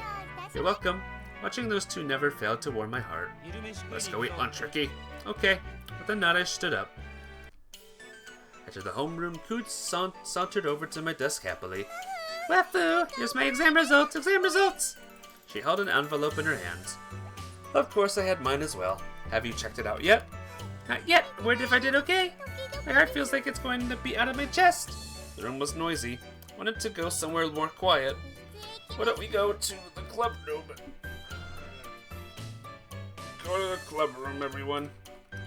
She apparently had the same thought. Yeah, let's do that. I drew my results sheet out of the envelope. What do you know? I got better grades than last year. Also, my standard score went up a bit. Really? Good for you, Ricky. Cood looked up from her results. Oh, stop with these cute pictures. Stop it. Stop! Cood looked up from her results. You too, Cood. You got no failing grades. While her score in English wasn't too great compared to her other subjects, it was still above the average mark. It's all thanks to you and everyone from the team. We all help each other as well, but you did really well. I roughly patted her on the head. Wahoo! I said to give you something as a reward. A reward? Yeah, what do you want? I want a kiss! A kiss? Yes! Answering in such a clear voice. Well, even though we kissed once, it didn't come from you. She cast her face down and spoke in a hushed voice.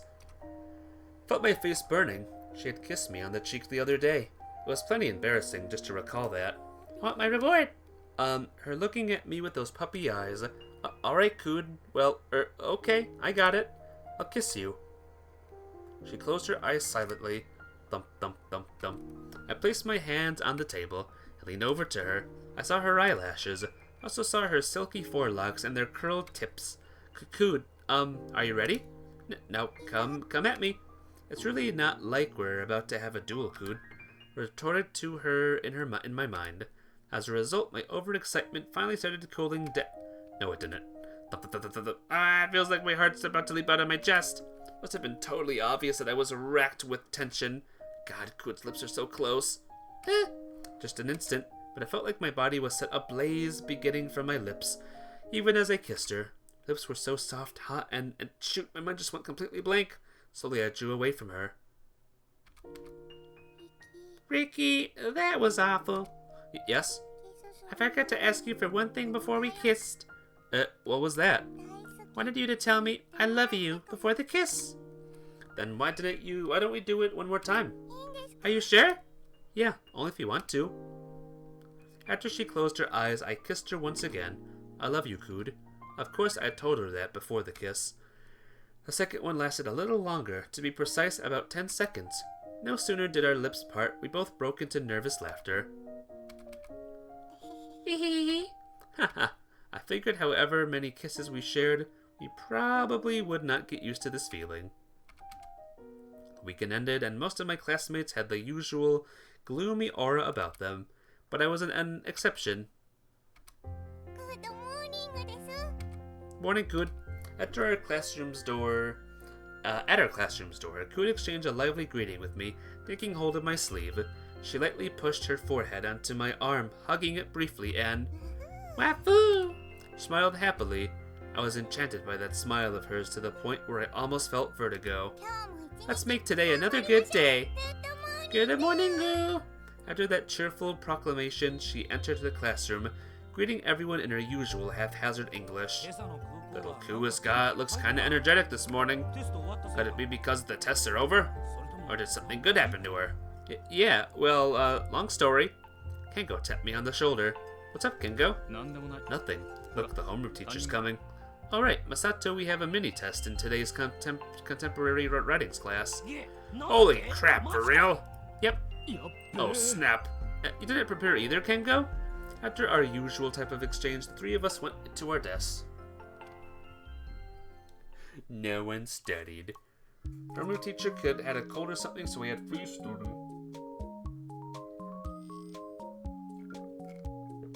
Lucky us. Free study time, we were basically told to finish the print out and go out and exercise.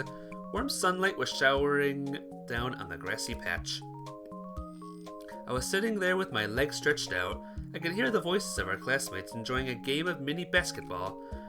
When I looked around, I spotted Kamari-san and Rin approaching. You're done too, Kamari-san? Yep, all done. Kamari-chan, you seen Dorj? Why don't you try calling her? Good idea. Dorj. No. Oh my gosh. Look at this behemoth. Rumble, rumble. Ah! Dorj came rolling out of the bushes. No. You're hungry even though you were sleeping? Whoa, that's what I say, Minim. What is this creature? You're weird, getting an appetite from just sleeping? Whatever. The Mon Petit is in the club room? Then we need to go to there. Okay, let's go, Rin. Oh, are you going to stay here, Riki-kun? Yeah, I'm gonna bask in the sun some more. Okay, see you, Riki-kun. Yeah, later. I saw Rin and Komari-san off. I stopped waving and put my hand back down on the lawn. The well-tended grass really was soft to the touch. I felt sure that if I threw my back down on it, I would definitely fall asleep in a blink. Riki! All of a sudden, the world before me was plunged into darkness. My eyes were being covered by something small and warmer than the sunlight, while a light weight pressed upon my back. An imperfectly pronounced question came right from behind me. What's up, Kud?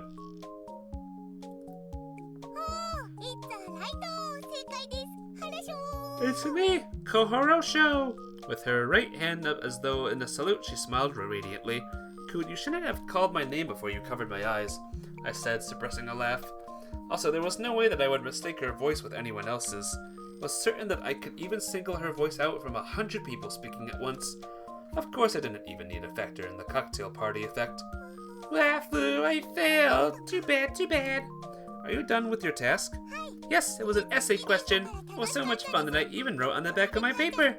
I see. Well done. Just like me, she sat down on the grass with her legs stretched out. The weather is so nice today, she muttered when a gust of wind spring tousled her hair. At that moment, I smelled a scent. After glancing around, curious to find out where it come from, my eyes met Kud's. What is it? Nothing. She inclined her head to the side. Well, I needn't bother to look around. It was obvious that the scent was coming from her smooth, flaxen hair. It was still early morning. Perhaps the fragrance of her shampoo still lingered in her hair. Wait, what the heck am I thinking? Ever since I kissed her, I've become more acutely aware of every single move she makes. That really was an embarrassing fact. Just as I shook my head to calm myself down, I heard a deep, low bark. Oh, Shulka, thank you for coming even though you're busy with the school patrol. After another bark, Shulka sat down. Are you busy with your prefect job? I see. Oh, thank you for bringing that to me. Growl, woof. Kud took a thermos and a mug out of the bag Shulka had brought her. Even seen from here, the coloring on the mug looked beautiful with its blue gradations. She began to pour the contents of the thermos into the mug. I could soon figure out what was in from its scent. It was green tea. Did you bring that from the cafeteria? Woof woof. I see. Alright. There's something I've been wanting to ask you, Kud. Yes, what is it? Can you understand the dog language? No, I just imagine what they say and not a lot. I thought so. But nevertheless, they sure seem to be able to communicate with each other perfectly well. Ricky, this is not very fine tea. Would you like some? Speaking of tea, I chose the tea leaves from the cafeteria. As a member of the Home Economics Club, she puffed out her chest proudly. She then leaned back onto Strelka. Strelka received her weight without any reaction save for the twirl of an ear. She wouldn't lose her sitting position, staying perfectly still, like a big dog figurine. Kud was rotating her mug in her hands, swinging her tiptoes from side to side, and in sync. Strelka was following their every movement with one eye. Apparently, she was interested in the seemingly random motion of Kud's toes. Strelka started swinging her tail from side to side in a slow tempo. Sip, sip. Kud was savoring the green tea, cupping her hands around the mug. Having tea makes me feel at ease, she murmured with an utterly relaxed face. Seeing how much you're enjoying the tea, I feel like drinking some as well. Oh, sure, you're here. I took the mud Cood got from the bag, poured myself some tea, and drank it. Stroka! Huggy hug! After finishing her tea, Cood embraced Stroka around the neck and began to rub her ears, her cheek against hers. Woof! Stroka groaned and lowered her ears. Wafu! That scene of Cood and Stroka playing together brought a big smile to my face. During recess, some girls were clustered together lively. What are those girls doing? Fortune-telling, it seems. Give me a second, guys. I'm gonna fill up my water bottle real quick. Give me a second.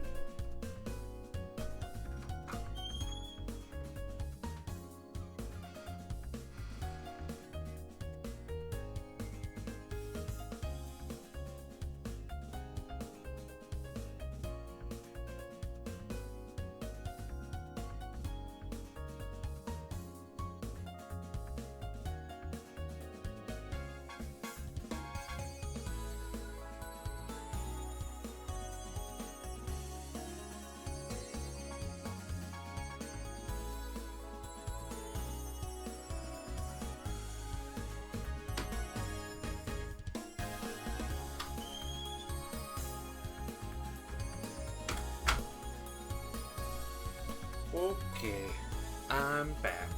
Okay, guys, did I miss anything?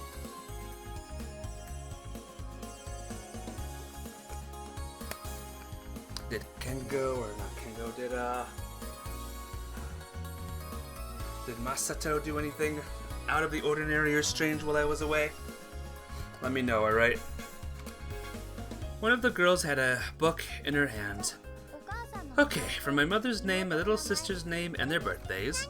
What are you doing? We're trying out a new fortune-telling method created by my selection. Nomi-san, wanna try? Can I? I'd love to! Then tell me your birthday, and your mother's name and birthday. My birthday is today! Oh, that's nice. Happy birthday.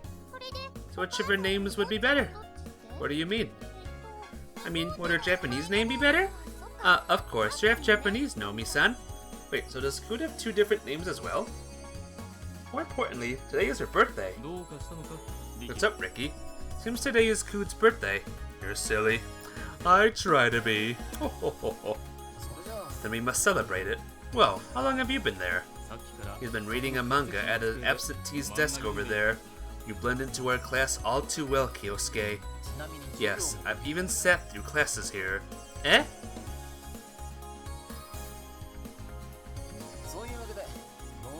Let us celebrate your birthday, Nomi. Wafu! Thank you very much! Order whatever you like. A whole lot of jellies. Rin-chan, are you really gonna get that big of a plate? That'd be a birthday gift from us all. It feels like everyone is just giving her their favorites, though. Ha ha ha! That's okay. It makes me happy just to hear happy birthday from you all. Wafu, wafu, wafu, wafu, wafu, wafu, wafu. Cood seemed really happy talking and singing with everyone. It was really nice. We all enjoyed our meal together like this.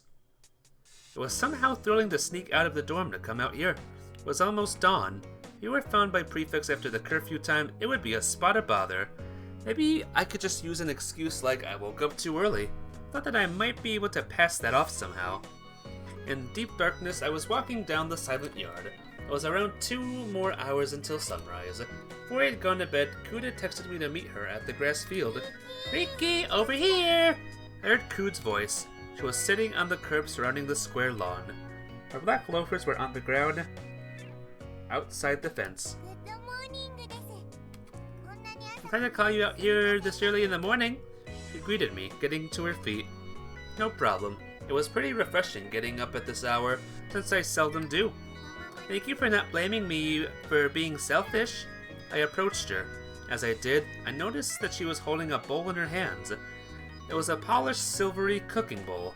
I wondered what she was planning to do with it. Come over here, Ricky. Oh, it's best if you to take off your shoes before you get on the grass. Otherwise, the head prefect is going to scold you. I suggested I remove my shoes with a quiet laugh. She can't possibly be awake at this ungodly hour, Cood. But you never know about Stroka and Belka.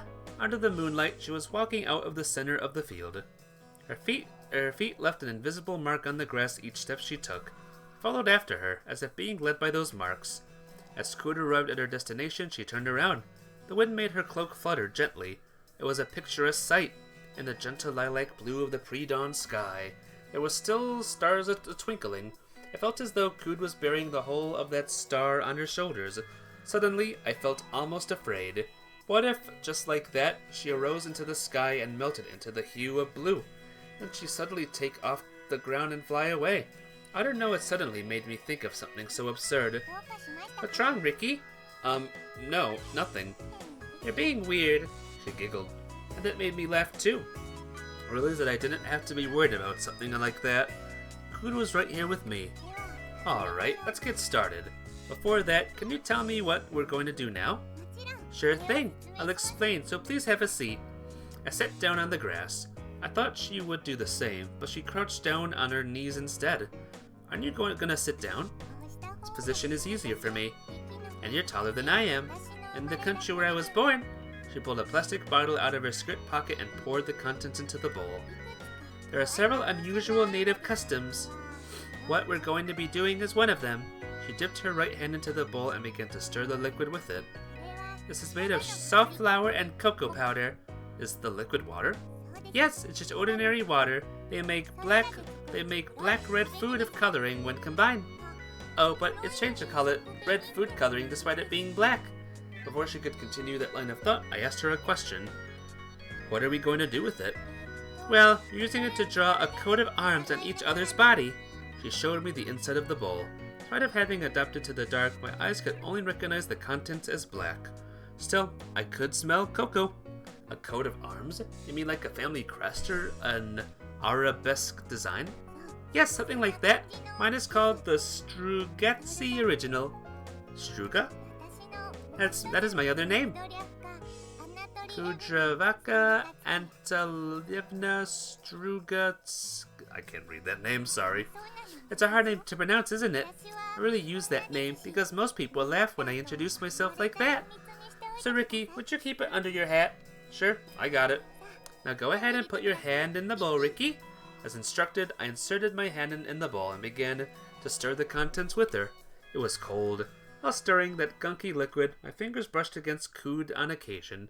The cold paste made me acutely aware of her warmth during these moments of contact. Ricky? Yeah, sorry. No, well, it's fine. Your fingers are pretty thin. You think so?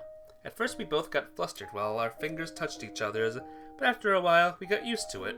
Like that, we were mixing the contents with our right hands. This reminds me of playing with mud as a kid. Kind of fun. What a coincidence. I was thinking about the very same thing. That dialogue brought a smile to both of our faces. Every once in a while, I looked my index finger around hers and twirled it around inside the bowl. Ricky, that tickles. Thus, we continued to agitate the mixture with our right hands, entwined. Ricky, now we turn our hands clockwise. Like this? Yes, clockwise, clockwise. Now reversing. With the sensation of her tiny palm, I kept rotating my hand in the bowl. I occasionally stole a look on her face. She appeared to be both a tad stimulated and very happy. I guess we are nearly done. I felt her stop putting power in her fingers. Ah! Immediately, I began to miss the warmth and touch of her hand so much that a sound escaped my mouth. Right afterward, I flushed at that unconscious exclamation. We let go of each other's fingers one by one. Each time, I struggled not to pay attention to the loneliness that gradually grew heavier in my chest. What we're doing is one of the most exotic customs I know of, and there are a few conditions to it. What kind of conditions? You can do this only during the week on which your birthday is, and you have to be paired up with somebody, somebody you love. My face immediately lit up. Ah! If that's the case in your country, when one asks another to assist with the ceremony, that means... That's right! Must have been completely abashed. Her voice was shaking. As a matter of fact, that means something like that. Ah! Since you accepted my black and white, I didn't hesitate at all to ask you for this. In a nutshell, this is something like the Let's Paint Together tradition. Is there a tradition like that too? It seems so. I learned about it from a book. I see. The world sure was a wide place. This tradition belonged to the people who originally lived on the island. When you make a wish, you draw a coat of arms for it and submerge it in water. There's a legend that the islands were made from a piece of God's body. In order not to forget, they inscribed the god's name on many things. Even now, the people on the islands remember the god. In time, they started inscribing important objects with different symbols. The symbols range from names to family crest to personal coat of arms. The exact symbol depended on the ritual. Could haphazardly explained, slightly embarrassed. Alright, Ricky, I'll go first. You first? You know, ladies first. Actually, that's not what it means. Well, whatever. Should I keep my eyes open? Yes, keep them open. With her right index finger, she scooped some coloring paste from the bowl and drew close to me. Her face was so close to mine. I marveled at the sleekness of her hair. Her eyes were as blue and clear as the noon sky. Heart began beating faster. She placed her finger on my cheek. I felt the coldness of the paste we had just made. She began drawing a little. It tickled. Hey, Cood. Yes? Do we have to do this in silence? No, we can talk, of course. Your face is so close to me. It's pretty embarrassing. Oh, yeah? I'm pretty happy to see your face this close up, if you ask me.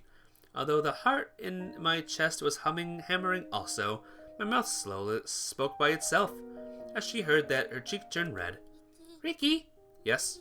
Let me say something embarrassing, too, in return for what you just said. She was tracing her finger slowly along my face. Was she doing it on purpose? I'll recite my favorite Yevtushenko poem in which my mother taught me. She opened her mouth. Want you to think of me in the spring and the summer night. She whispered each line to me in a voice slightly quivering. A poem of one's wish for their beloved to think of them, day and night alike.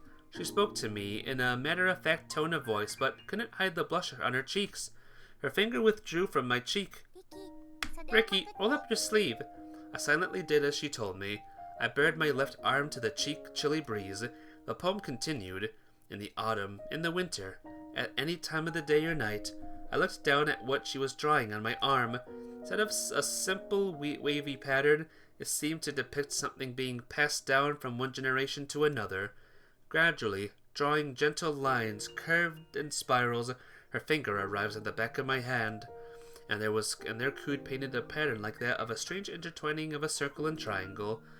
Looked like a twisted gear. That's my pattern, which my mother taught me. She passed it to me with the words, "Be a good gear for the world." I still wonder what that was supposed to mean.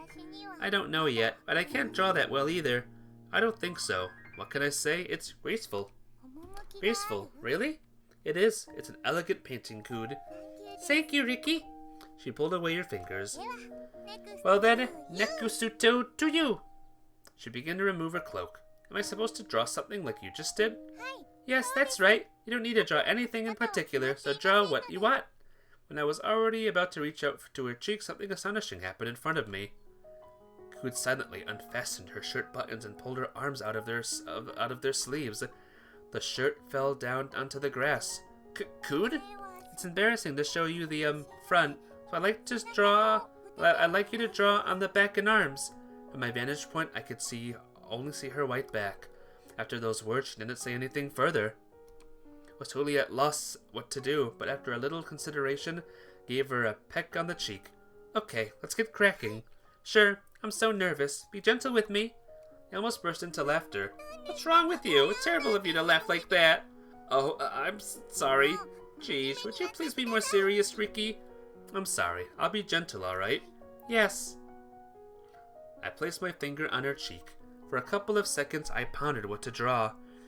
But no good ideas popped up to my head, and eventually I decided to simply start moving my finger. Though the surface of her cheeks looked like well-polished pottery, it felt as soft as marshmallows. Under the chin, neck, and shoulders, every movement of my finger seemed to tickle her. It was pretty cute how she twitched every time I touched her on her eyebrows or cheeks. I was so absorbed in tickling her that I ended up paying little attention to the shape of my painted lines. Sounds wrong. Well, this is a custom. In her country, at least. Hey, Cood, you have to stay still. It tickles so much, Ricky. Started to focus on tickling me about halfway through, though. No, I did not. I swear. I continued to stroke her, laughing. Okay, come on. All right, Cood, give me your left arm. Ricky's laughing at me. Ricky's making me laugh. I don't like what I'm doing. Wafu. Cood? I do. I like it. Good. Let me keep going. Sure. I drew lines on her arm, most imitating the pattern she'd drawn on mine, but making some deviations along the way. Just like how I had imagined, her arm was very slim, sleek, and graceful. When my finger arrived at her elbow, I made a U-turn, tried to discover for myself the meaning in my drawing on a girl's body. Every so often, she writhed in an attempt to bear the titillation I inflicted upon her. What I was doing was simple enough, inscribing my feelings upon her body by the way of drawing.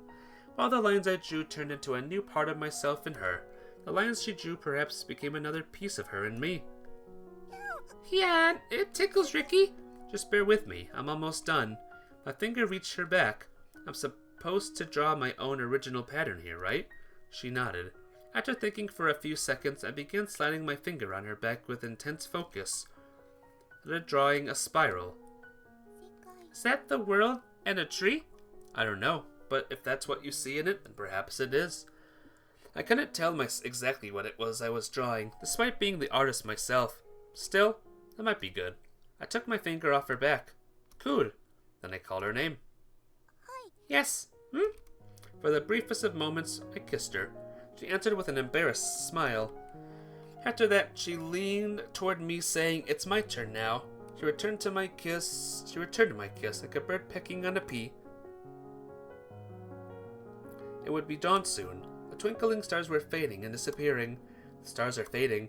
Your country is surrounded by oceans, so you can probably see tons of stars. Yeah, you can. I could hear the rustling of Coot putting her shirt on. You can see lots and lots. My favorite is the Southern Cross. Maybe it'd be better to say I like the 4 main stars. Alpha Crucius, Beta Crucius, Gamma Crucius, and Delta Crucius. These 4 stars make up the constellation and give it its name, the Southern Cross. Seems you need to be further south than even Okinawa to see these stars. Okinawa, group of islands in the East China Sea. Okay. Never seen them. Of course not. I've never been out of the country. If you come to Tavuya, you can look at them as much as you want, Ricky. Coot giggled. I'd like to go for my graduation trip. It'd be a lot of fun if everyone came. Really? When you do, I'll show you my house. According to Coot, her house was huge. Someday, hope we can see the Southern Cross together. Yeah, let's go see it someday, Coot. Okay, let's go. It's a promise, Ricky. Yeah, it's a promise. We linked our pinkies and sang the song. We pinky promised. Hee hee. The sun was slowly starting to come up. Hi, Ricky. Here you go, Ricky. She helped me scrub the coloring off my body at the outdoor taps. Feel. The cold water feels nice. But was it really okay to wash off the patterns like this? Even if you lose them, what was engraved in you will be forever left and connect you and I together, I guess? We believe that definitely will be connected. Maybe. She didn't sound very sure of herself. But I have to admit myself that Tavuya is a strange country with many unique customs. Anyway, I'm glad we finished it properly. Let's try to get back to the dorms without anyone noticing us. Are you sure? Are you not going to wash yours off? I'm going to leave them until I take a bath tonight. She placed her left hand on her right arm with a contented expression. Woke up to the sound of my phone faintly vibrating. Yeah. Coot had messaged me good morning. Coot had gotten in the habit of texting me since the day of the ritual. After responding, I got out of bed. Yeah. Even after stretching, I still felt sluggish and tired. The weather outside seemed nice. I left to go eat breakfast. Next on the news, the Tavuya Aeronautics and Space Administration spokesperson has announced that the agency is postponing the launch of the space shuttle. According to the chief of the Ocean Launch Corporation, detected a loose part in the outer wall of the fuel tank, though some experts say the problem was caused by a design error in the non-metallic material of the tank. TASA has reiterated that there are currently no technical issues with the project. Morning, Coot. At her regular seat, Coot was watching TV with her chopsticks stopped in her mouth. Coot waved my hand right in front of her face. Afu! Oh, you noticed me. Morning. Good morning. You're up early today? Yeah, woke up early for some reason. Probably because I haven't been able to get much sleep. Several neighboring countries are concerned about the new experimental power reactor being transported by the shuttle. The newsreaders seem to be going over news from abroad. Gulp. What's that about on the news? Coot? didn't answer me, focusing all of her attention on the broadcast, while that was being displayed on the TV. There were some...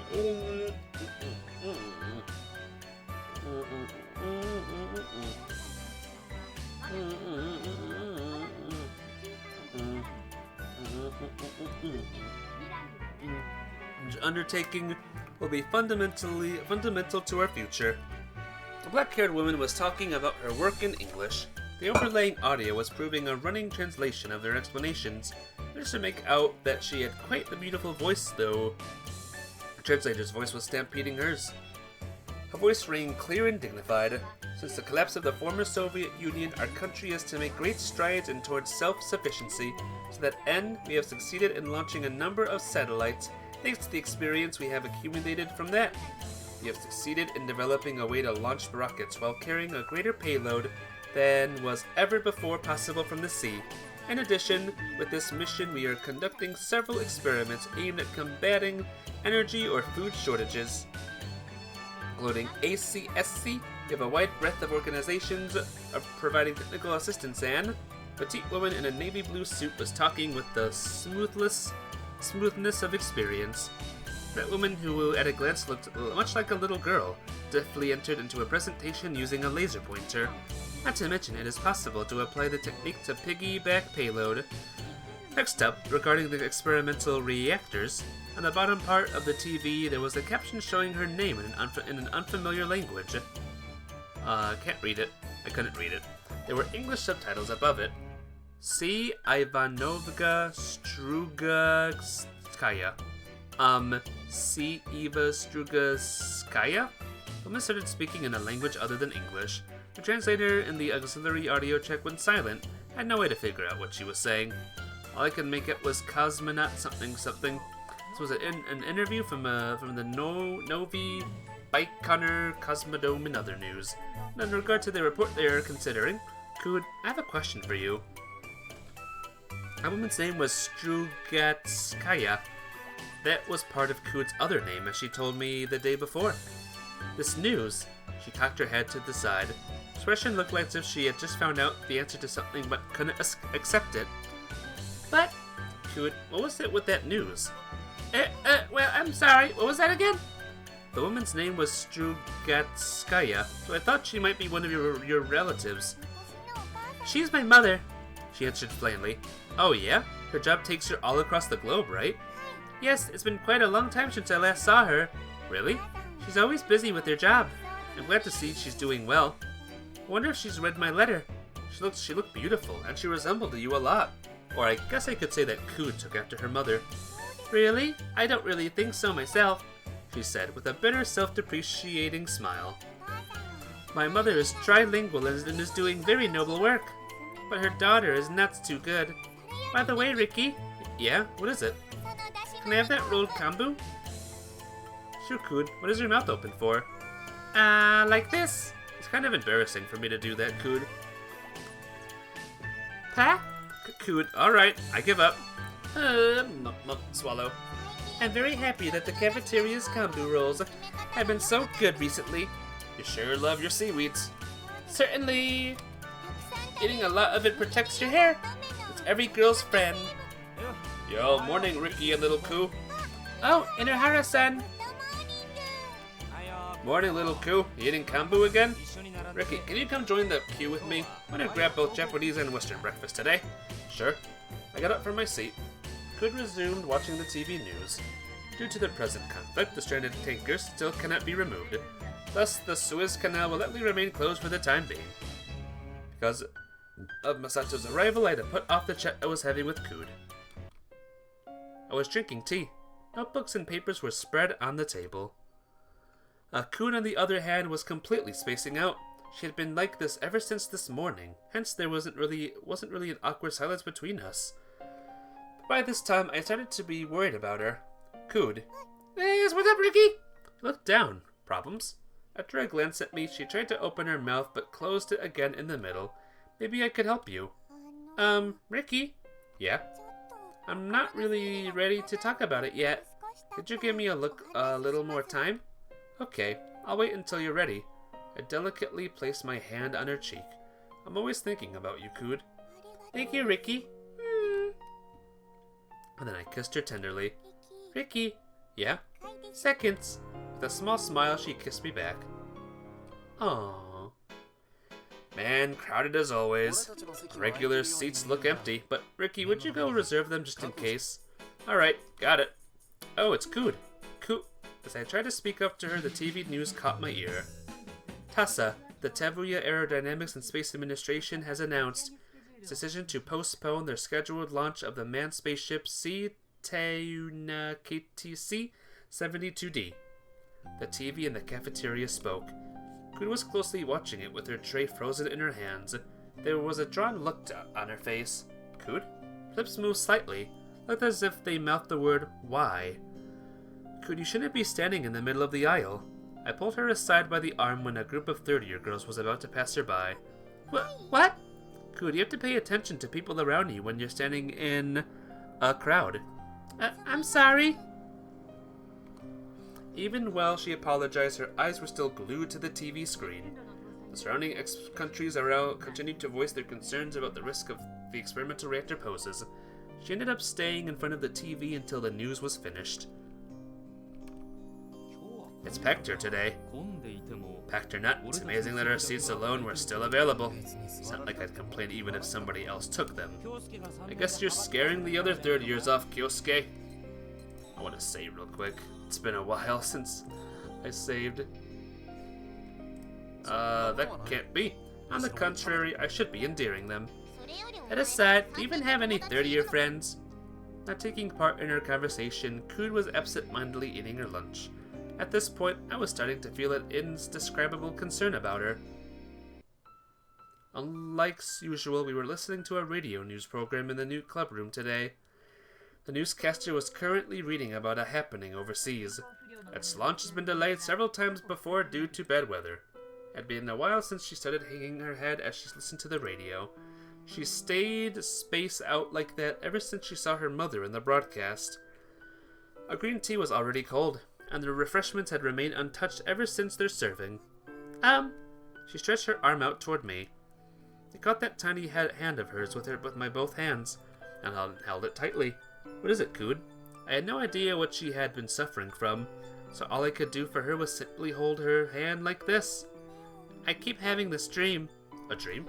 Yes, a horrible one. Horrible how? I don't know. She shook her head. It is scary, frightening, painful, and sad. When I wake up, I always find myself murmuring, "That was horrible. I have no idea what's going on." Her hands were shaking. I feel like I'm forgetting something, but I don't know. What is it? She seemed about to get overwhelmed by the inexplicable disquiet growing within her. Cood, come here. I pulled her into my arms. In my embrace, she was shaking like a puppy. It's okay. It's okay. I murmured to her comforting words with no concrete basis in reality. However, she wouldn't stop shivering. Cood. As I called her name, she looked up to my face. I could see the fear deep in her eyes. I put my hand on her chin and lifted her face up. And then, we spontaneously shared a kiss. We knew kissing would not solve anything, and it was merely a temporary retreat from reality. But nevertheless, it was also something we knew we could do to calm ourselves. Until the previous kiss, they had only been a soft touch of lips, but this time... Cood opened her eyes wide. I silently parted her lips. While she was too taken aback to move, I was little by little pushing my tongue in her mouth. Ricky! Pushing my chest with both hands, she tried to pull away from me. I gently stroked her hair without saying a word, and then I felt the power rapidly drain from her push. Yeah. I didn't know how to do this right. Minim says, yo. What's up, Minim? Ergo, I was just doing what came naturally. I strengthened my embrace on her slightly. It must have been a little too hard, but Cood's body relaxed and settled against mine. She had remained completely passive. The next morning, her tongue suddenly twined around mine. Okay, her tongue taped her lips hungrily. So instead I tried to make her come into herself by gently fondling her back, so calming a puppy. Phew! Pull our mouths away from each other. Open your eyes and an enraptured look in them. To get yourself back together? Yes, Ricky. I don't think you need to force yourself to remember that dream. Okay. Cood agreed with me. She buried her face in my chest. Ricky, can we talk? She posed a tentative question. It might be a little long. I don't mind, however long it takes. It's the tongue thing. Yeah. You can talk as much as you want, Good. She began her story. The story begins from where I had my first memories. I spent most of my time outdoors back then, walking along, holding hands with a tall man with the great big hands, through a town whose sky seemed far away, around a lake whose color was just like that of jade, along painfully cold streets, across a land filled with wind and sand and rocks. Many kinds of places we visited on foot, traveling all around the world with your grandfather. In those days, everything I saw was new and exciting to me. When my grandfather was busy with his job, I was always together with dogs. Taking care of them was something akin to my own job. Yes, Strelka and Belka. I first met them during those trips. One day, I asked my grandfather a question. Kunya, what is wrong? Your face says you have a problem. Where's my mother, Grandpa? My friends asked me that when we were playing in the park. Letting out a sigh, he answered me. Kunya, her parents are very busy with their jobs. Busy with their jobs? That's right. What was it they were doing right now? I think I have a letter from them somewhere. A letter? Really? Yes, but you won't be able to read it, Kunya. Actually, what I was learning then was hiragana, not the Latin alphabet. Look, Kunya, this here is your mother. Wafu! Must have been the first time I met her in person. I was so nervous I was hiding behind Strelka, but my mother bent down to my level to talk to me. Kunya, you've grown so much. She patted my head. Dad, is she always this shy? She must just be nervous. Kunya, greet your mother. Wafu! She looked at me with a big smile. I wanted to say something to her, but I couldn't. I'm doing nothing but grabbing both her hands and pumping them up and down. Oh dear, you're such a shy girl. Why haven't you come to visit us before? Because you wouldn't let me know where you were, Dad. You told me to keep my focus on T-Nuna. So the prototype rocket, can you really get that thing into space? The Galav Cosmos Cardinals are already working hard to make it happen. I don't like the name of that project. You kidding, Dad? You know that those 13 dogs are the symbol for Tevuya. Why does it have to be Sputnik? Do you want to be another Laika? My Laika is right here, right, Kunya? Most of their conversation went way over my head. A rocket? Yes, you saw my mother on that news program, didn't you, Ricky? My mother is a cosmonaut. It's time for me to go. I'll see you again, Kunya. When will I see you again, Mother? Well, I'm not sure. I'll send you another letter. Will you send one back? Mother will be moving around a lot, so I'm sorry if my letters are late. I understand. Good luck with your work. Thanks, Kunya. Good girl, good girl. Wafu! Are you going home first?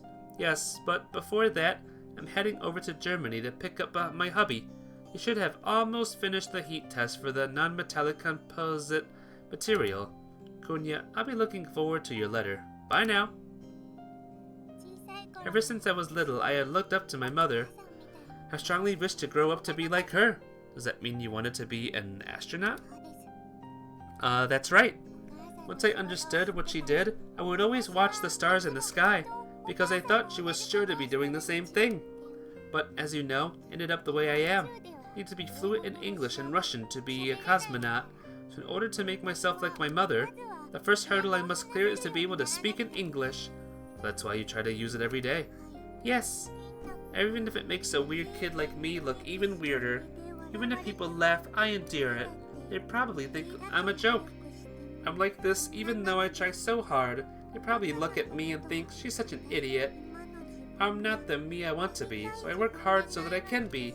I dream of being what I want to be, for my own sake. I was fine. It was something I decided for myself. So it was fine. Cood. It was only much later that I learned that my grandfather disapproved of her line of work. Heard the reason had something to do with his missing friends, Banya-san and Kruka, from his days of working with the military. Of course it's no lie that my grandfather loved Japan very much. In other words, his being fond of Japan wasn't the only reason why he'd chosen this country to come back to live in. It doesn't mean my grandfather was ever mean to me. When you talk about how we were always worried about my mother, space development and danger go hand in hand. That's why he was always worried about me. Nevertheless, I ended up being interested in becoming a cosmonaut. That was my starting point, so I was like a runner who's a left behind. but I also thought I should enjoy the journey. There were things I could learn along the way, but I'm no good. The reality wasn't as simple as I thought. What brought us back to Japan was, well, it was because I was starting to believe that I might not be her real daughter. So in a sense, I moved to this country to escape from her. She laughed softly. But I still remain a weird girl, even in Japan. Not one nor the other, and just the other day I received a letter from my mother. It was an invitation for me to come watch the rockets launch. I wrote back to her that I can't go. I'm sure I'm such a nasty daughter.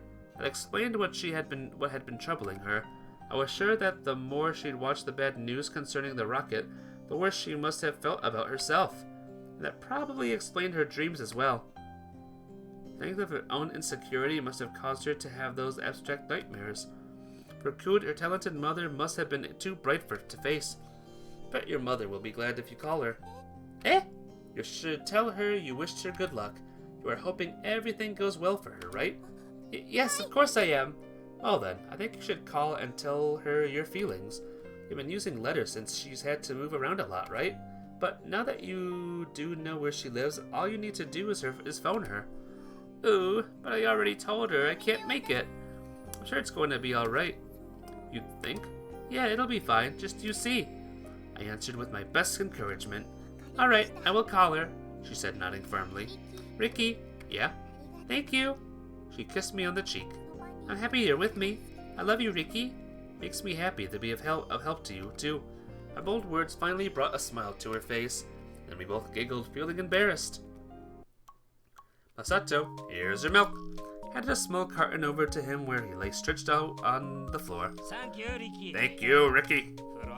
There's nothing better than this after a bath.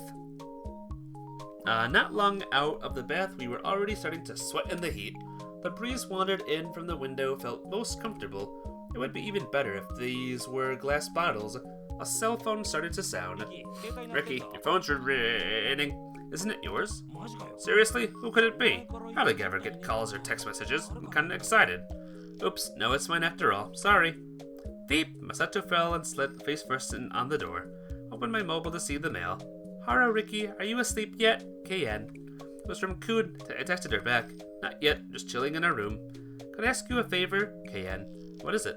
Could you possibly spare a bit of your time at the club room? KN. I took a look at my watch and saw that there was still a bit of time until the lights out. Masato, mind if I go out for a bit? Masato was still lying sprawled on the floor. Took him some time to lift his face up. It's late at night? Yeah, I got some little business out there. Little business?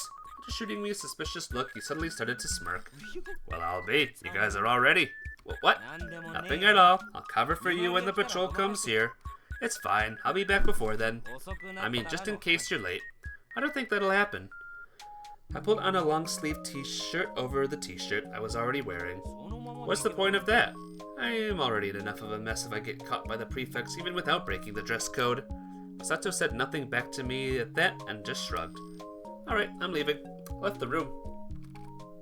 Kud hardly invites me out. I wonder if something good has happened. Looks like she's not here yet. Ricky! Good evening, Kud. So, what's up? Whoa! Wahoo! She bolted at me with both of her arms stretched out, the way a little child would. Good evening, Ricky!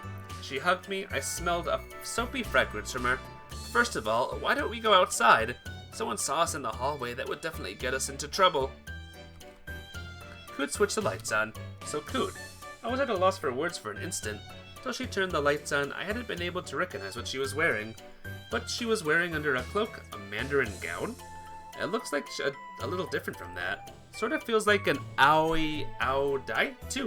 Well, the sleeves are shorter. Gown. Worn by women's. Okay. I can see the white fabric of something like trousers speaking from under the hem. Drawers, I guess? Since I really get to see the casual clothing a girl would wear in the privacy of a room, I became a tad nervous and averted my eyes from her. Kud, did something happen? Yes, I got a phone call from my mother, she announced happily. Wow, that's nice. What did she tell you? She was like, I was really surprised when I heard you call me, Kunya. I can't believe she bothered to call me back even though she was supposed to be so busy. And she told me about her current job too. She asked me to come wait at the base for her to get back from space. Can't believe I can get inside the base itself. I'm so thrilled. Besides, I can't believe my mother wants me to be there waiting for her. I'm so happy. Did you ask her about your letter? It was a little bit hard to ask that, but she said she didn't mind it. And I told her about how everyone knew helped me with the test, and I got a higher English grade, and she had a look of pure joy on her face the entire time she spent speaking. I'm sorry, I must be boring you with all this talk.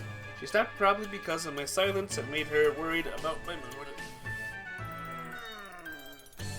Yes. Talking on the phone disrupts my roommate, and what I wanted to tell you was too long to text, and I know that, Cood. Besides, I added, you wanted to tell me in person, right? Wafu! It was just at that moment. Come on, you did enough, let's go back. So I have a few places to check. What's got you so scared? I know we do, but I just heard this horror story. Shoot, it's the disciplinary committee's patrol. Wafu! Switching the lights off in a hurry, I folded my arms around Cood and squatted down. What's going on, Ricky? There are prefects coming. Keep quiet, Cood. Okay. Cood and I tried not to make any sound, leaning on the far wall. Looks like it's all clear here. Didn't we just see the lights on somewhere around here? Don't notice us, please. Cood was huddled herself up. I don't think there's anyone here. It's completely dark now. Why do we call it a night? Alright, let's go back to our room. Heard them walk away. Whew! Are they gone, Ricky? Yeah, but now I feel like we're doing something pretty bad.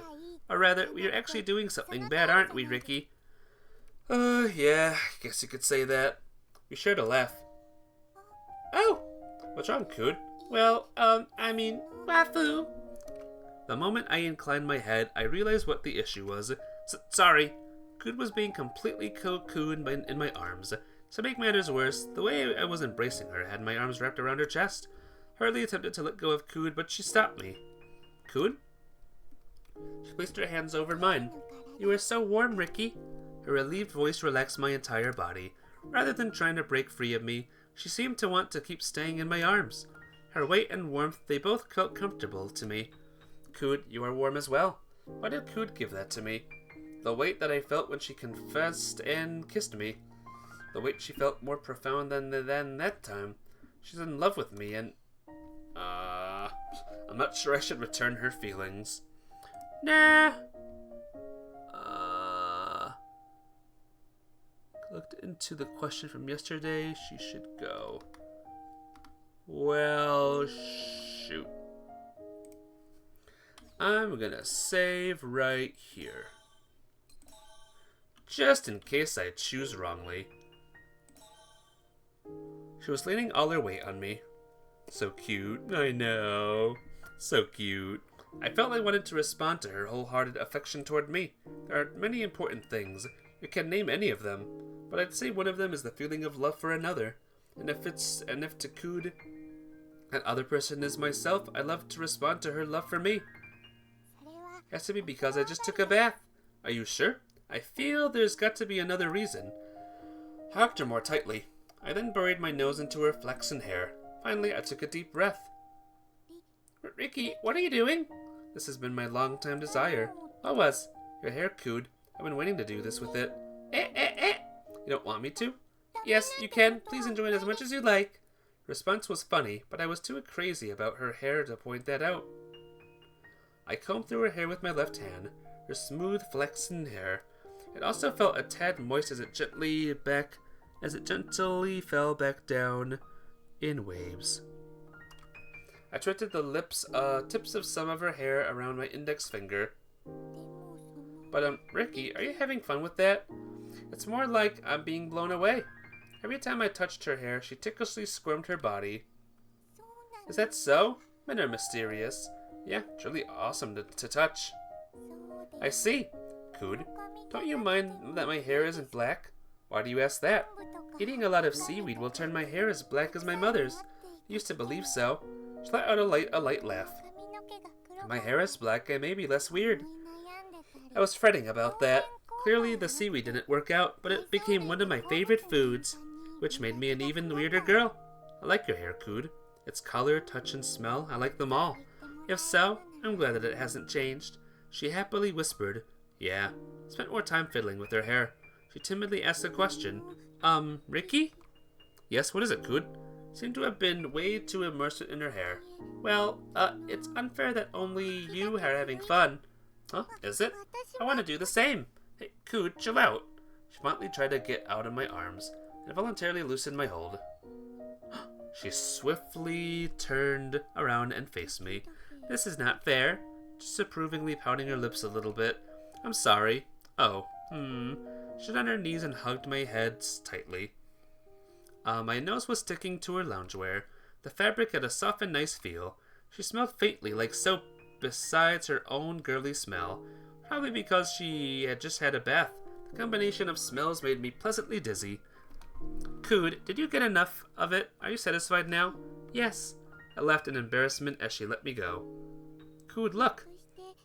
Any chance are you thinking what I'm thinking, Ricky? I suppose. Ricky! She placed her hands on my shoulders.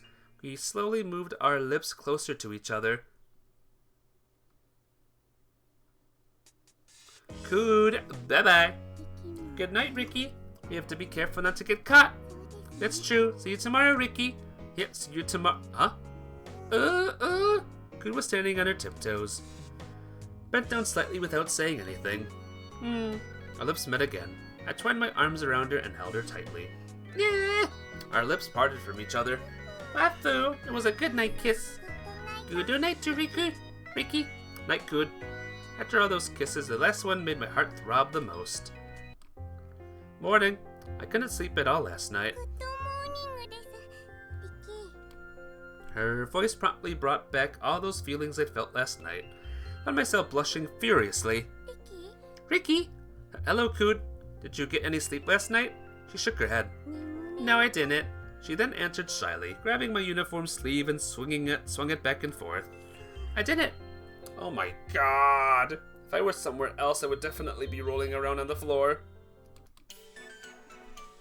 Lunch break. Ricky! Coot ran toward me with both her arms raised like a little child might. She jumped straight into me, and I caught her in my arms. What's going on, Coot? I saw you, so I hurried to come to you. Wahoo!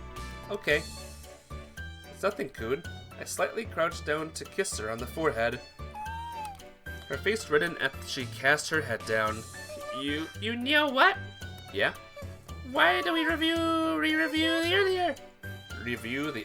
Review the earlier? I voluntarily gave out a yelp. I recalled Coot's warmth from last night. I then blushed in a heartbeat. That is not what you're thinking. I'm talking about our studies, Ricky. I didn't mean anything else to you, so, you know.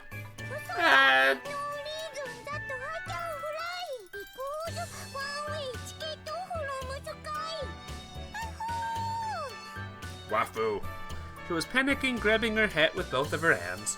I was sure she didn't know what she was saying. I knew it. It's our studies. Yeah, that's right. That was absolutely right. I can't believe you misunderstood me like that. Sorry. You have such a dirty mind. She hit me on the arm a couple of times. 1,000 apologies. Wafu! Ha ha ha. Wafu! She and I both dropped our eyes blushing. A couple days later in the cafeteria, it was Rin that would deliver me the news. I'm back! Wait, where have you been, Rin? The nearby convenience store for Mon Petit. I ran out because so many of the cats were starved. Hope you're making sure that the prefects don't find you feeding them. It's okay, no problem, I guess. It's just a guess? Alright, whatever. Rin, what's that you have in your hand? It's a printout with today's news. She must have picked it up from the news terminal by the register in the convenience store. I printed out today's financial pages for the new Mon Petit article. I see. Okay. The headlines were arranged on top of the paper. At the next breath, one of them caught my eye. Launch of TASA's newest rocket fails, or launch rather. Communications blackout from Novi Baikonur Cosmodrome. Design problem with the fuel tank. Chemical hazard predicted. Experts suspected experimental reactor cause of explosion. Austronesian countries request dispatch of UN forces. This is... I stood up out of my chair with a jerk. Oi, Hey, Ricky, what's going on? I ran to the TV and turned it to a news program. Although I heard people around protesting over my sudden reactions, I had no time to take heed of it. I have no details at the moment. The satellite image was taken right after the launch, showing the very moment of the explosion. The news anchor was just reading about the accident. There was a running summary on the top of the screen. What? Tevuya has declared a state of national emergency? However, the only fact the newscaster was stating was there's a major catastrophe taking place over there. Ka-clang. All the voices in the entire cafeteria subsided for a moment. Cood! When I turned around, I saw a white-faced Cood standing there, her tray and plates clattering on the floor. This is it. This is what I was... After murmuring something, she staggered on her feet. I ran to her and caught her. Cood, are you alright? Ricky, I'm sorry. I just remembered it. Cood burst into tears. She appeared to be in a state of panic, and then she hunkered down with her head in her hands. What's going on? Nomi, are you okay? Out of nowhere, Kyosuke showed up. Kyosuke! He seemed to grasp the situation with a single glance. You better get her to the nurse's office. Yeah. You take that side. Okay. We headed to the infirmary, each supporting one of Cood's shoulders. In the hallway, Kyosuke furrowed his brows when I told him about Cood's mother. I see. Must have been quite a shock. I know the school nurse is taking care of her now, but I'm still worried. The nurse told you to go back to your classroom, right? There's nothing more you can do right now. You should go visit her after school. Yeah, you're right, Kyosuke. Thank you for helping me get Cood here. Not saying anything, he tapped me on the shoulder as he walked by. Then he left for his classroom. I had to go back too. All the afternoon classes slipped straight out of my head. I couldn't help but keep staring at Cood's vacant desk. I only wanted the classes to be over and done with already. Just when I arrived in front of the nurse's office, Cood came out the door. Cood, are you alright? You must be your friend. Yes. She seemed to have collected herself, but she's still very depressed. Can I ask you to take her to the room? Of course. I took hold of her hand. Nomi-san, make sure you come to me if you feel sick again. I'm going to call your guardian. After bowing to the nurse, I began to walk. Cood didn't say anything, keeping her eyes on the floor. I didn't know what to say either. Riki? Yes, what is it, Cood? I tightened my grip a little. Her small hand was shaking. I'm here, right beside you. She shook her head. Don't know what to do. She didn't say anything further. We're here, Cood. Okay, Riki. See you tomorrow. Yeah, bye-bye, Cood. I saw her disappear into the dorm. Cood wasn't at her desk during today's morning homeroom either. I was worried about her. Not good, guys. During a recess, I came across Cood in the corridor. Cood! She was tottering along with her face cast down. Cood, are you okay? I grabbed hold of her arm. Riki. She answered me weakly, but she didn't lift her eyes. I'm sorry. I'm not feeling too good. Yeah, you better take a rest in your room. Say, Riki. Yes, if there's anything I can do for you, just tell me. No, it's nothing. Thank you, Riki. I took her to the girls' dorm. So lethargic lately. Yeah, she's been through a lot. You too. Eh? The least you can do is act lively in front of her. It really was a good advice from Masato. I found Cood sitting on a bench in the courtyard. Under her feet lay Strelka. I was so excited, I forgot something important. What was I doing? Strelka whined worriedly. What should I do? Getting up from the bench, she disappeared into the school building. Seeing her figure grow more desolate with each passing day wrenched my heart. That night, Kyosuke was turning a radio which he had discovered in the dorm storeroom.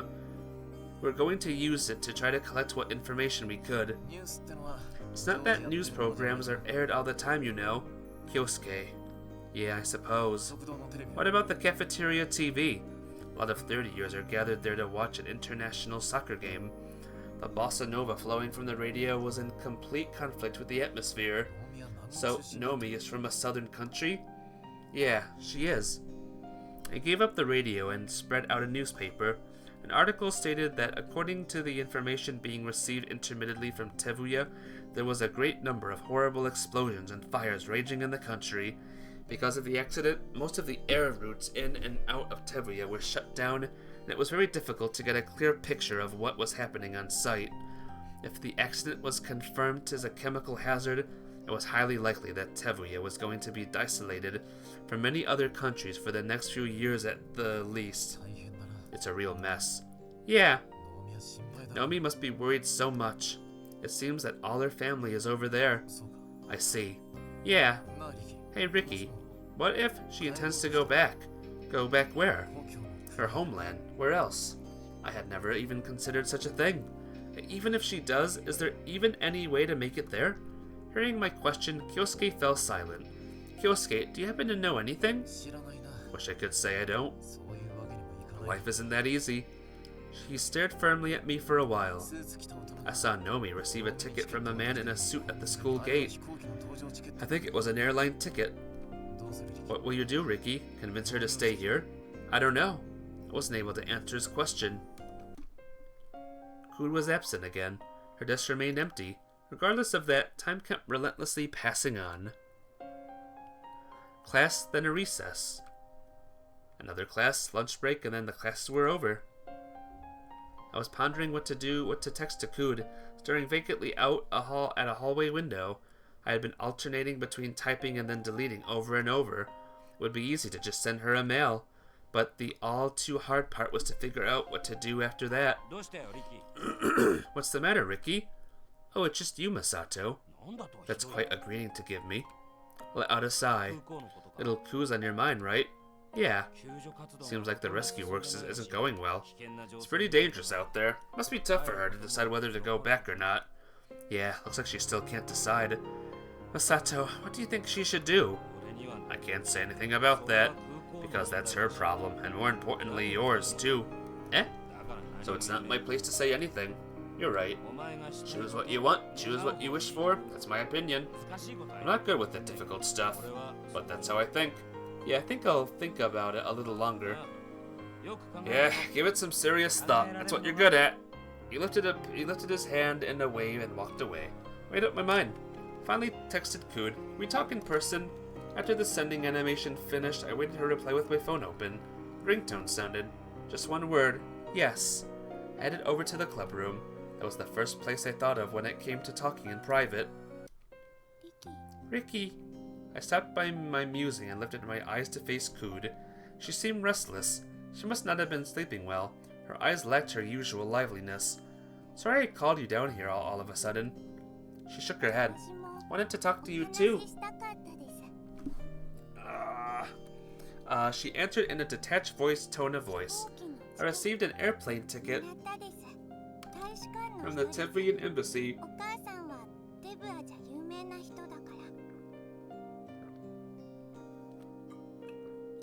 My mother is well known over there, so they contacted me to see if her daughter wanted to confirm her safety for herself. She was holding a piece of rumpled paper in her hand. I could see English words written on it. How's it going over there? I can't really tell. The embassy told me they didn't know either due to the riots. Riots? Actually, there have been many people who disregard with the government's rocket project. So Kud, are you going to use the ticket? What should I do? She murmured with her face down. What do you think I should do? She asked me the question. I have to tell her that. What do you think, Manim? Should she go, or should she stay? I think the right answer is definitely I want her to stay. I'm telling her that I want her to stay. It was way too dangerous to go back to her homeland, which was currently in utter chaos. I couldn't take the possibility that we would never be able to be with each other again. They should go together. Sadly, that's not one of the options. But if it was, I just couldn't take it. I promised my mother, when her rocket comes back safely, I'd be there to say, welcome home. My mother had never asked anything of me, but just this once she asked me to do this for her. I know I have to go. I know I need to be there to greet her, but I can't make up my mind. I don't know what I should do. I want you to stay. Eh? Both her hands clenched tightly. What did you just say? I said I want you to stay. I feel like if you go, you won't ever be back again. I don't want to let that happen. I just don't. Her eyes were shaking, and so were her fists. But I promised my mother. You still tell me I don't have to go? Cood, will she forgive me? Will she forgive me for not waiting there for her?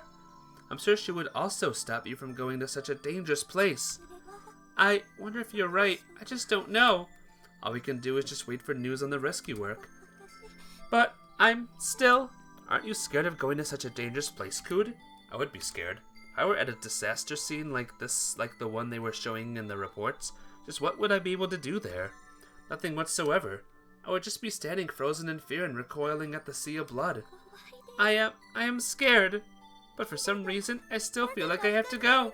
Even so, I want to be with you, Ricky. We finally got together. My one-sided love was finally answered. I just can't decide which to pick. Suddenly drawn into my arms, Cood was beating my back with her hands. Noticed my lip had gotten cut a little after I separated myself from her. Seemed to be having kissed her so violently. There was a taste of iron in my mouth. Listen, Cood. She had chosen between one or the other. Her own family or was nothing short of hypocritical of me. Who represented the latter choice to myself to tell her what to choose, but still, I had to say it. I'm almost sure that this is the only chance you have to make sure your family is safe considering how devastating the accident was. But then again, there's no guarantee that you'll be able to come back here safely once you get there. If it turns out I can't see you ever again, I'll regret it. Why didn't I hold you back at that time? I'll definitely bear that regret. But Ricky, I'm worried. No, I feel like I don't know, but I still feel like I forgot something. Good. After considering it for a while, she at last nodded in my arms. I don't let go of her kindly. True enough, I don't think I'll be of any help even if I'm over there. I will give the ticket back to the embassy. She finally made up her mind to stay in Japan. The next morning. Good morning. She greeted the classmates with a polite bow as usual. Sato muttered, watching her. Did she decide not to go? Yeah, we discussed it, and that's what she decided. I see. You know, I don't think there would be anything we could do in such a devastated area. I'd say she made the smart decision. Thanks, guys. The teacher came in and started homeroom. During the lunch break, I came across Rin looking down at the courtyard through a window. Rin, what are you watching? Strokin Company. I followed her stare. Cood and the two dogs were down there. She asked me for something. You mean Cood? Stroka's tummy has gotten bigger. As I tried to see it for myself, Rin added, You can't see that from up here. I'll go down and play with Stroka too. She ran away. I stayed there and watched them for a while. Cood looks down. I have to cheer her up. Decided to go down and play with them as well. Good night. Night, Cood. Having played until the sunset, I parted with Cood in front of the female dorm. The weekend had arrived. Ricky! I decided to spend as much time as I could with Cood. Cood was standing in front of her room with an absent expression. Come on in. Her roommate wasn't in. I had to thank her for consideration. It's been quite a while since we last visited here, hasn't it? Yes, it was when I had just moved in here, she murmured, folding her cloak. We sat down on our bed next to each other. She leaned her head on my shoulder. What is it, Cood? No, it's nothing. I silently caressed her hair with my left arm wrapped around her shoulder. Her hair really was smooth, no matter how many times I did it. Wafoo! Does it feel good, Cood? Yes. There was countless thoughts swirling around in my head. Yet in the end, I did not say anything at all.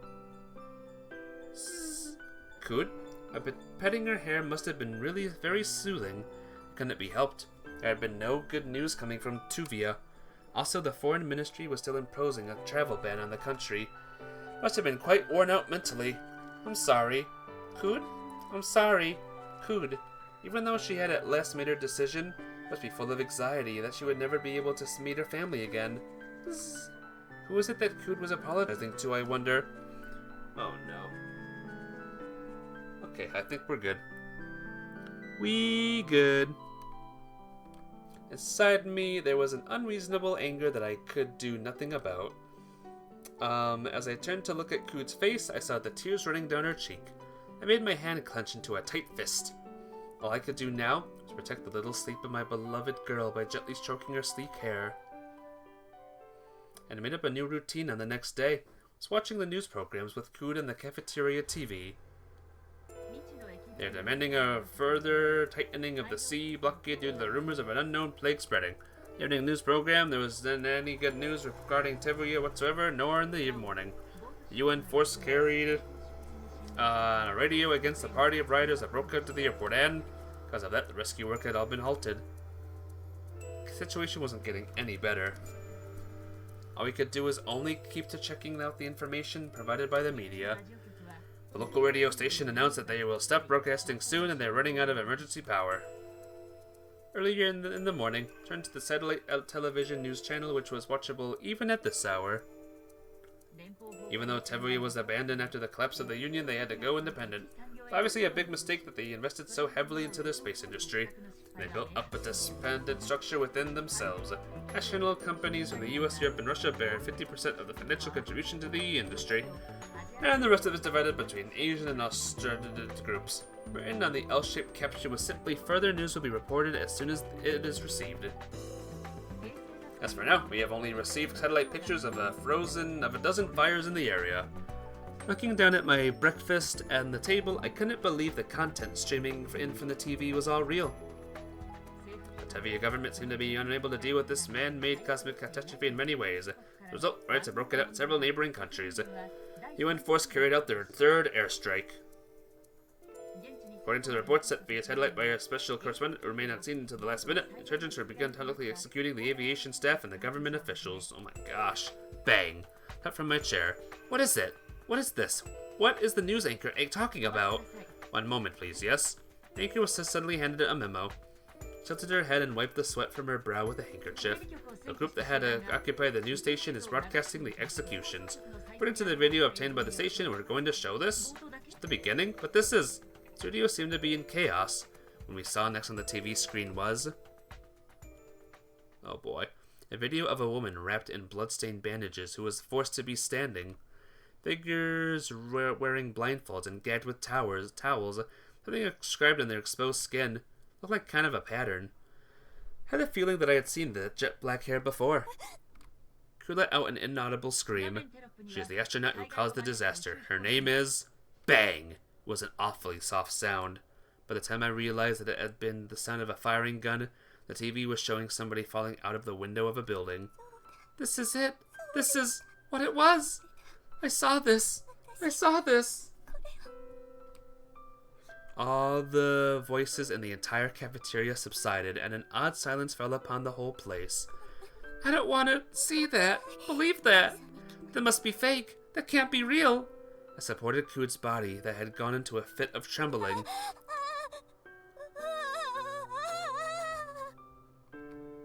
A figure falling down. Bzz. The TV was suddenly powered off. Kyosuke. Kyosuke stood there with a frown, the remote in his hand. It was just then... Ah! Cood's scream resounded throughout the cafeteria. Cood, calm down! She was crouching with her head in her hands. I have to... Nomi, pull yourself together. Kyosuke. Kyosuke was bending down on the opposite side of Cood. Let's take her to the nurse's office. Okay. She must have been so jolted, all she could do now was just moan. I called 119. An ambulance should be here soon. That must have been too great a shock. That was her. Yeah, that was her family. The phrase "no way" came up to my throat. I, however, swallowed it back down. She must have been at her limit already. He repeated. She couldn't bear it anymore. There's still time until the ambulance gets here. Better go wash your face, Ricky. You look terrible too. But I have to be with her. You need to get a grip on yourself. If Nomi sees your face now, she'll be even more worried. Go. He sounded so commanding that I could not argue any further. Alright.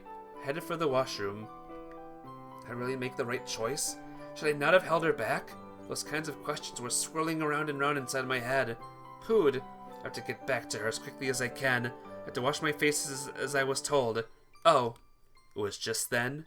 Suddenly, my feet no longer carried me. My vision was blurring. Not now. My sleeping disorder began rapidly dying over my consciousness with the color of black. All sounds around me were fading out. When I was about to fall unconscious, I heard Kyosuke speak to me. You don't have to be worried about Naomi. There's gonna be nothing to be worried about if you wish so.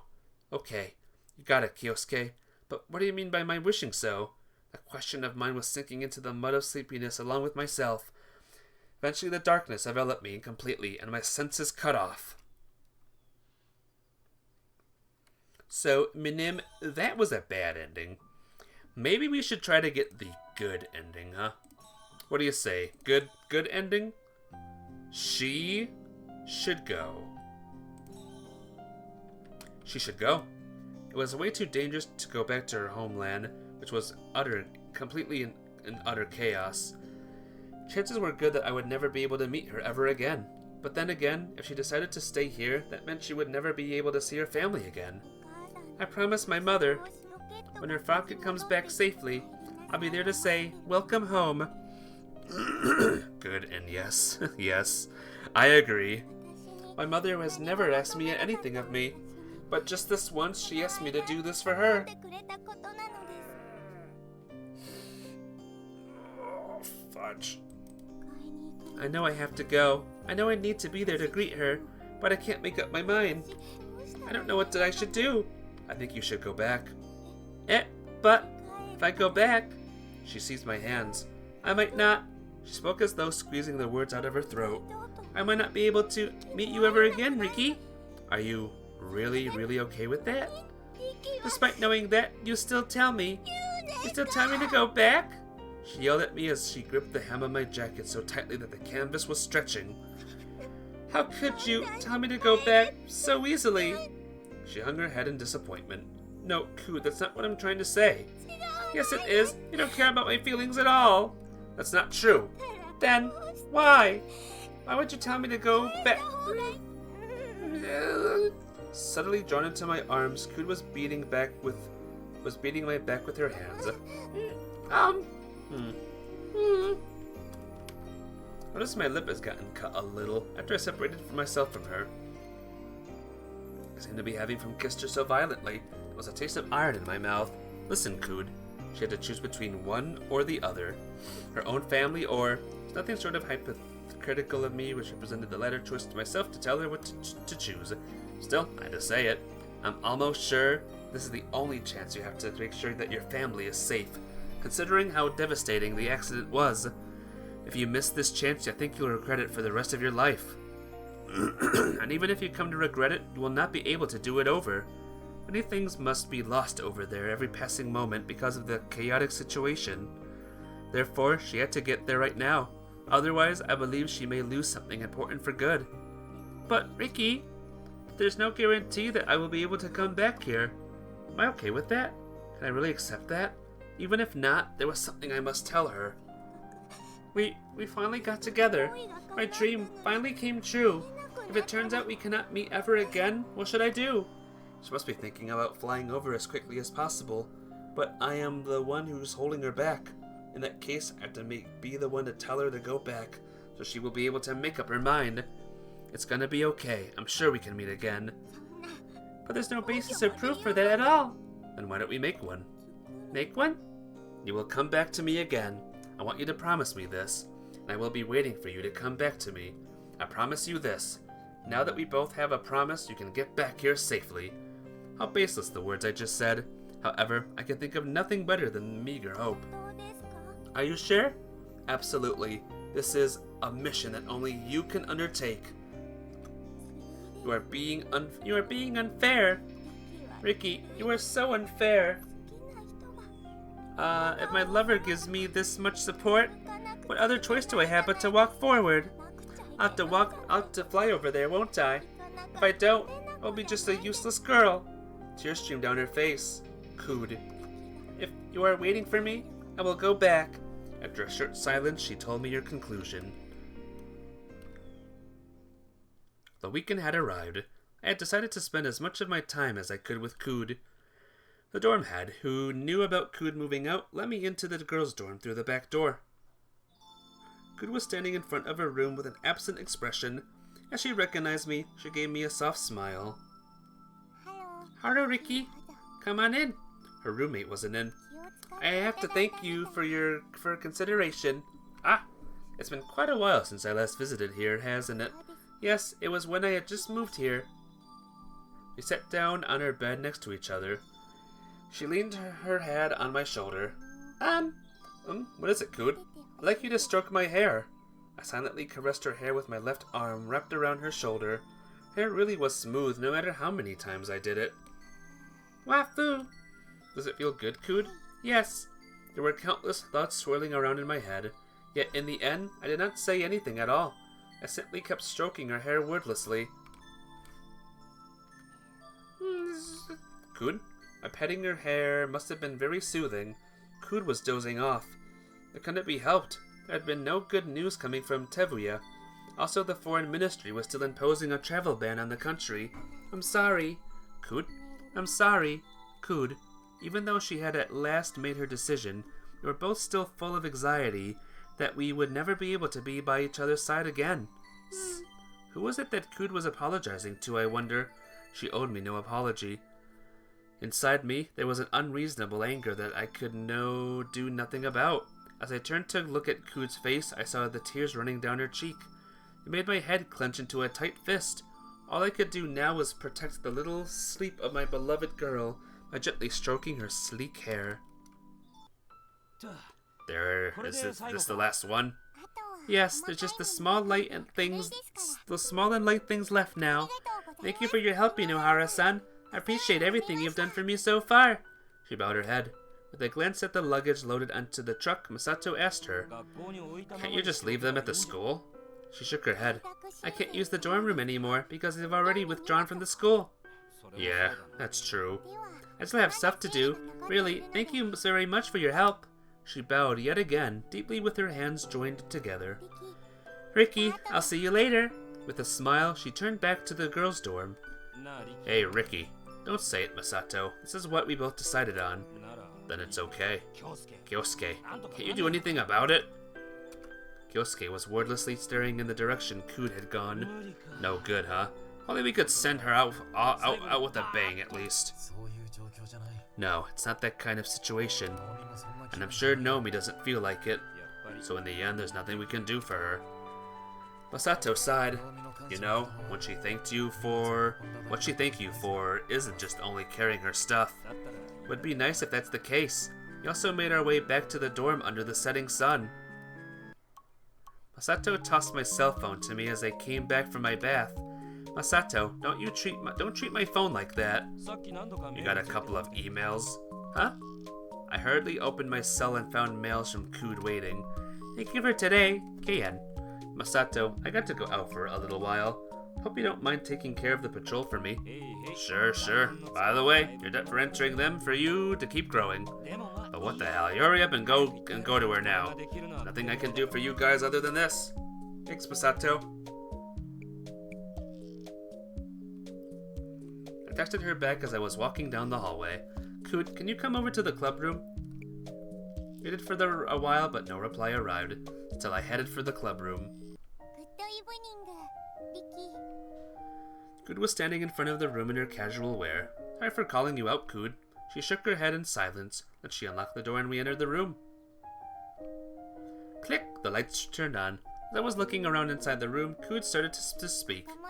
I cleaned out this place too. I see. Still, I'm going to leave the cushions and cups here because I don't think there'll be any problems without that. Would you like some tea, Ricky? Yeah, but what about hot water? I brought some in a thermos. I remember that one. I've often carried this one with me for lunchtime and such. Cood handed me a mug, and I took a sip of the green tea. It was a little tepid. On the other hand, she kept rotating her mug between her hands without pouring the tea in it. A silence fell. To break it, I moved over and sat beside her. Cood leaned on my shoulder. The tea is nice. The words that broke the silence were very mundane. Really? I'm glad to hear that. She was still rolling her empty mug in her hands. It was the beautiful blue graded one that I had seen before. Detaching herself from me, she set it on the round table. On her knees, she turned her body to face me. What's up, Coot? I reached out and caressed her cheek gently. She placed her hand on mine, and it was as unusual, tiny, cool, and smooth. When you feel lonely, suffering, painful, or sad, do you know what to do, Riki? She was firmly staring at me with her sky blue eyes. I answered those teary eyes with action, not words. I gave her lips a soft kiss. We then shared a deeper one. I hugged her tenderly. Coot's small, warm body shook weakly. I could not do anything but just keep embracing her. Good morning, Riki. We exchanged morning greetings in front of our classroom. Morning, Coot. I bent over and whispered a question in her ear. Are you alright? Yes, I cried so much my eyes hurt though. Coot, you? Hey, you two there. You guys are blocking the way for everyone else. I'm sorry. She bowed in apology and entered the room. Oh, little Koo came like usual this time. She feeling better now? Morning, Masato and Kengo. Oh, morning. Morning, Riki. Is today the day? Seeing Koo chatting with the other classmates, Kengo asked me. No, she's leaving after she sends out the last of her luggage. I see. We're going to miss her. Yeah. I nodded in agreement. Riki! After school, Coot came over to me with her bag. Let's go home together! Sure. I got up out of my chair and taking my bag with me. We then left the classroom. I was scolded in English class again. I think you did well. How come I have trouble understanding the language? I can't tell exactly, but they say when someone is fluent in a foreign language, say an English speaker who's fluent in Japanese, for example, sees an apple, they first think of the word for it in their foreign language, in this case, Ringo instead of apple. Perhaps that's the issue you're having. But an apple's an apple! Yes, indeed. You know, Coot? Yes! Living in a boarding school gives you a lot of advantages, but I just found one thing I don't like about it. What is it? Makes our way home really short. For an instant, she wore a confused look on her face, but she broke into a giggle. Don't you think so, Coot? Yes, I agree with you, Riki. That's completely right. Ito, Idzu, Adzu, Yusei. Held out her right hand out toward me, laughing. I accepted it and began to walk, matching my pace to that of my small beloved. Well, we have to say goodbye here. Okay, bye, Riki. Bye-bye. Spokonyo nochi. Good night and sweet dreams. Just say something, Coot. She shook her head slightly, and then a smile appeared on her face. Good night, Riki. Yeah, night. I don't think I'll be able to go to bed anytime soon yet, though. Wafu! Be good. Be still. Good night. See you tomorrow. I watched her off until she disappeared out of my sight. During morning homeroom, the teacher made an announcement about Coot. Naomi is leaving the school today due to family matters. Doesn't want to make a big deal out of it, so I'm not going to ask the entire class to do anything for her. So, I could give her parting words or something if you come across her in the dorm, okay? I'll be taking attendance now. Aoki, Saito. I checked out my cell phone. Good morning, I'm setting off today. I'd like you to meet me at the parking lot after school. KN. She had said that she was cleaning out her dorm room now, and she was going to be busy with the procedures for her leaving until after school. That'd be a long wait, I thought. Finally, the last period was over. Now where is Coot? I went out looking for her. Are you looking for Nomi-san? Yes. I think she'll take a little more time to finish. Do you want to wait inside? No, it's okay. I'll wait somewhere else. Thank you. There she is. I found Coot as she came out of the girls' dorm. Coot! Oh, look at the box. The frog. Very cute. Coot. Oh, Riki. School is over. Thank you for coming. Are you done packing? Is that the last package? Yes, I sent this and I'll be all done. Coot and I began to walk. This makes me relieve many different feelings. Eh? I walked along with you before just like this. And it was around this hour too. Yeah, it was early in the evening like this. It's very cute, the boxes. Yeah. But still, it's a little bit different. Coot went silent, and so did I. Sob! Sob, sob! Coot, this is weird. I can't believe I'm crying right now. even though I cried so much last night? Heck, tears were streaming down her face. Let me help you with that.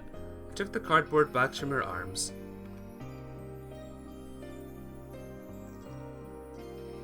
Heave ho! The box was very light. As she has said, there were only small items inside. When we reached the parking lot, we saw a black car waiting. There were several men in suits standing beside it. They appeared to be from the Tevian embassy. Woof! Wow! The two dogs were also waiting by the car, wagging their tails. Shulka, Belka, aren't you supposed to be working now? Kud bent down and hugged both of them around the neck. In the meantime, I tucked the box in the trunk of the car. Keep up the good work in the disciplinary committee. Ask them to let you two stay at the school. Woof! Vow vow! Shulka whined sadly. Belka spun around and around Kud and Vow, and gave a single bark at the end. What? I'm sorry, you two. Please forgive me for being selfish. Kud drew up the two dogs and hugged them tightly. I almost forgot. Ricky, would you do me a favor? Sure, what is it? There's still some stuff left in my room. Didn't have time to deal with it, so could you please throw them away for me? Sure, that'd be a piece of cake. I'm sorry to trouble you. She bowed to me. Anne, she lifted her face and spoke a little hesitantly. I'd like you to keep something, in the footsteps of Korolyov-san. She took off her hat and cut the button off with a small penknife. She then handed it over to me. Kud, Ricky, thank you for everything. It's time to go. Already? I've got to bring everyone else here. She shook her head in silent denial.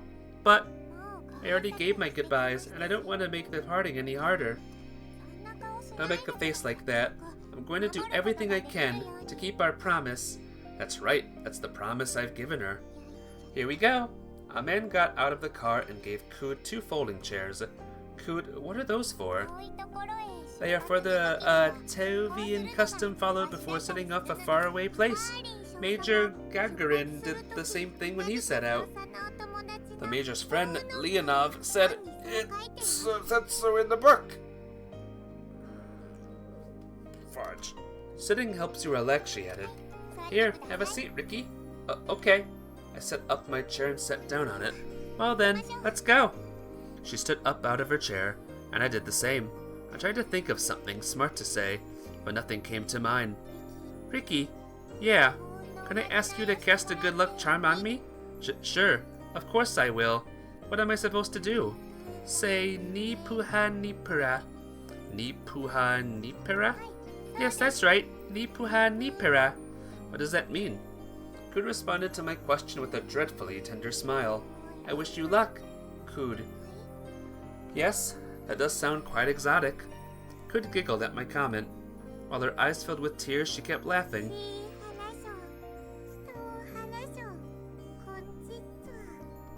This is just like the saying goes. All's well that ends well. Bye-bye, Ricky. Yeah, bye-bye, Kud. I'll be waiting. I'm going to be waiting until you return. Muttering something, I couldn't quite catch what she got in a car. I drove out of the parking lot. Long after it had vanished from my sight, I kept standing there. Ever since Kud had left, I watched the TV news programs in the cafeteria every day. They're demanding a further tightening of the sea blockade due to rumors of an unknown plague spreading. In the evening program, there wasn't any good news regarding Tevia whatsoever, nor in the morning. The UN force carried out a raid against a party of rioters that broke into the airport, and because of that, the rescue work has all been halted. The situation hadn't gotten any better. All I could do was keep checking out the information provided by the media. The local radio station has announced that they will stop broadcasting soon, as they're running out of emergency power.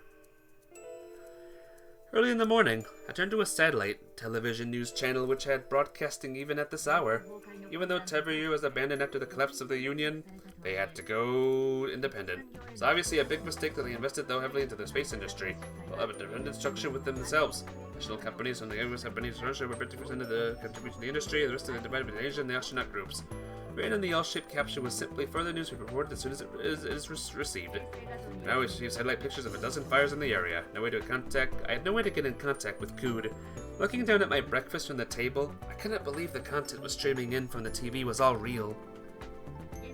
It appears that the government organizations on site cannot do anything about these human-created disasters. As a result, riots have broken out in several neighboring countries. UN force carried out their third airstrike. According to the reports sent via satellite by a special correspondent who remained unseen until the last minute, surgeons have begun publicly executing the avian staff and government officials. Bang! I stood up from my chair. What is this? What is the news anchor talking about? It's thought that this happened because the crisis brought to surface the conflict between the out-islanders and in-islanders. My cell phone beeped. I quickly opened it. Hello, Ricky. Did you get this mail? Texted her back quickly. Thank God. Looks like she's safe. Cood, are you okay? Are you safe? Although I expected that she'd reply to me anytime soon, I ended up having to wait until the next day. However, it was not just that one time. Every reply from her took one day to reach me. I'm sorry, Ricky, but messaging from here is restricted. My home island that I ran away from once looked just like on TV. It was just like in my memories. I was worried. I still couldn't remember everything. Wonder if I can start over. I sent a text to Ricky. Ricky! I got a reply. Ricky! Why couldn't we exchange texts? I had no idea. I was selfish and wanted to stay connected to Ricky. Was somebody granting me that selfishness? Things are very tough here. I'm helping as well. I'm alright. For now. There was nothing I could do in areas with such huge fire damage. I knew that. But I still wanted to do what I could. There had to be something I could do. Are Strelka and Belka doing well? Can you give Rin-san my thanks for taking care of them? I stopped by my house. All of the dogs were gone. I couldn't find them. They were nowhere to be found. I know. There's no way I'll find them. I miss Strelka. I miss Belka. I may not see them again. I wish I could have petted them some more. It seems like they broke the antenna on the broadcast station. I'd gotten used to seeing the antenna tower. Now it was destroyed, just like I saw on TV. Everyone was happy when it was put up. They had been happy because they could make calls from anywhere on the island. We ran out of food. It's exactly when dried kombu comes in handy. Even the year I was hungry. It was weird, but it was pretty obvious that I'd get hungry. No one here was doing well, just like I saw on TV. My mother, she's been found. We're going to go and meet the Institute members. I heard that from someone who works at the National Nanotube Research Facility. I hadn't met them in a long time. Were they a teacher who came from a Japanese university? I can't really remember. I was happy. I didn't think that I'd be able to see you again, Mother. What should I say when I see you? I should apologize. That's all I could think of. Preparations were done a few days later. Managed to get her into the company facilities. It's a miracle the safety box worked. Kunya. Yes, Grandfather? Grandfather handed me something. A gun. Lady Smith was engraved on the side. That lump of metal was cold enough to make me shiver from just touching it. Are you okay, Ultima? Yeah, I'm great. I'm surviving still, despite reading for almost 3 hours. I shook my head. It was a gun for self-defense, even in my own home. I never held one, because I didn't want to touch one. Kunya, do you understand what's going on? Take it. I kept shaking my head. No way. It was just no way. This was a tool for hurting people. I'd rather be shot than use this thing. It's for protection, to keep you safe, Kunya. I shook my head. No way. I didn't want to touch a gun. I didn't need to protect myself. Ivan Sturgevich. Comrade Ivan, are you taking this kid with you? If you don't take the gun, you'll have to stay here. But Grandfather! You are such a kind child, but outside your kindness will be ignored. Your mother understood that and flew anyway. This is the result. It's gotten really bad. What's wrong? Grandfather's expression changed. The insurgents are coming? How do they know about this place? No way. Did someone betray us? Grandfather! He forced the gun on me. It was heavy, at a very profound weight. In that moment, I understood. When I took the gun, I remembered the sound of that gunshot. That's right. I could hear a loud roar from somewhere. Oh God! I sank to the floor. I was scared. Simply scared. It was only natural. I couldn't understand what grandfather and the others were talking about. I couldn't make it out. Yes, 3 hours. My hands shook. I took out my cell phone. Why now? Why am I doing this? I hit speed dial 0. Hit 0 so it would connect to Ricky's number right away. I heard a clanking, a sound of a gun hitting the floor. Ricky! I heard the sound of clothes rustling. My finger, arms, and legs were shaking. No way! Impossible! I can't handle this! Felt like the ground would crumble beneath me. I could no longer bear the thing that I had remembered. Cood, I can hear you. What's wrong? Ah, Ricky, thank God, Ricky. Cood, what's wrong? Ricky's voice. I'm in a place like this. Even though I've been so close to him, even though I went far away to start over, I'm hopeless, truly hopeless. The ambassador's residence was attacked. I was so worried that I could not eat. Well, guys, sadly, it's been 3 hours, and I do need to save it here and end for now. Next time we play this game, we'll wrap up Cood's adventure. And what a crazy story it is, huh? Very, very, emotional and stuff. Oh my gosh, I know, Minim, but don't worry, there will be more tomorrow. But thanks for watching, everyone. It's been fun and emotional. I'll see all of you very, very soon and stuff tonight. Bye-bye!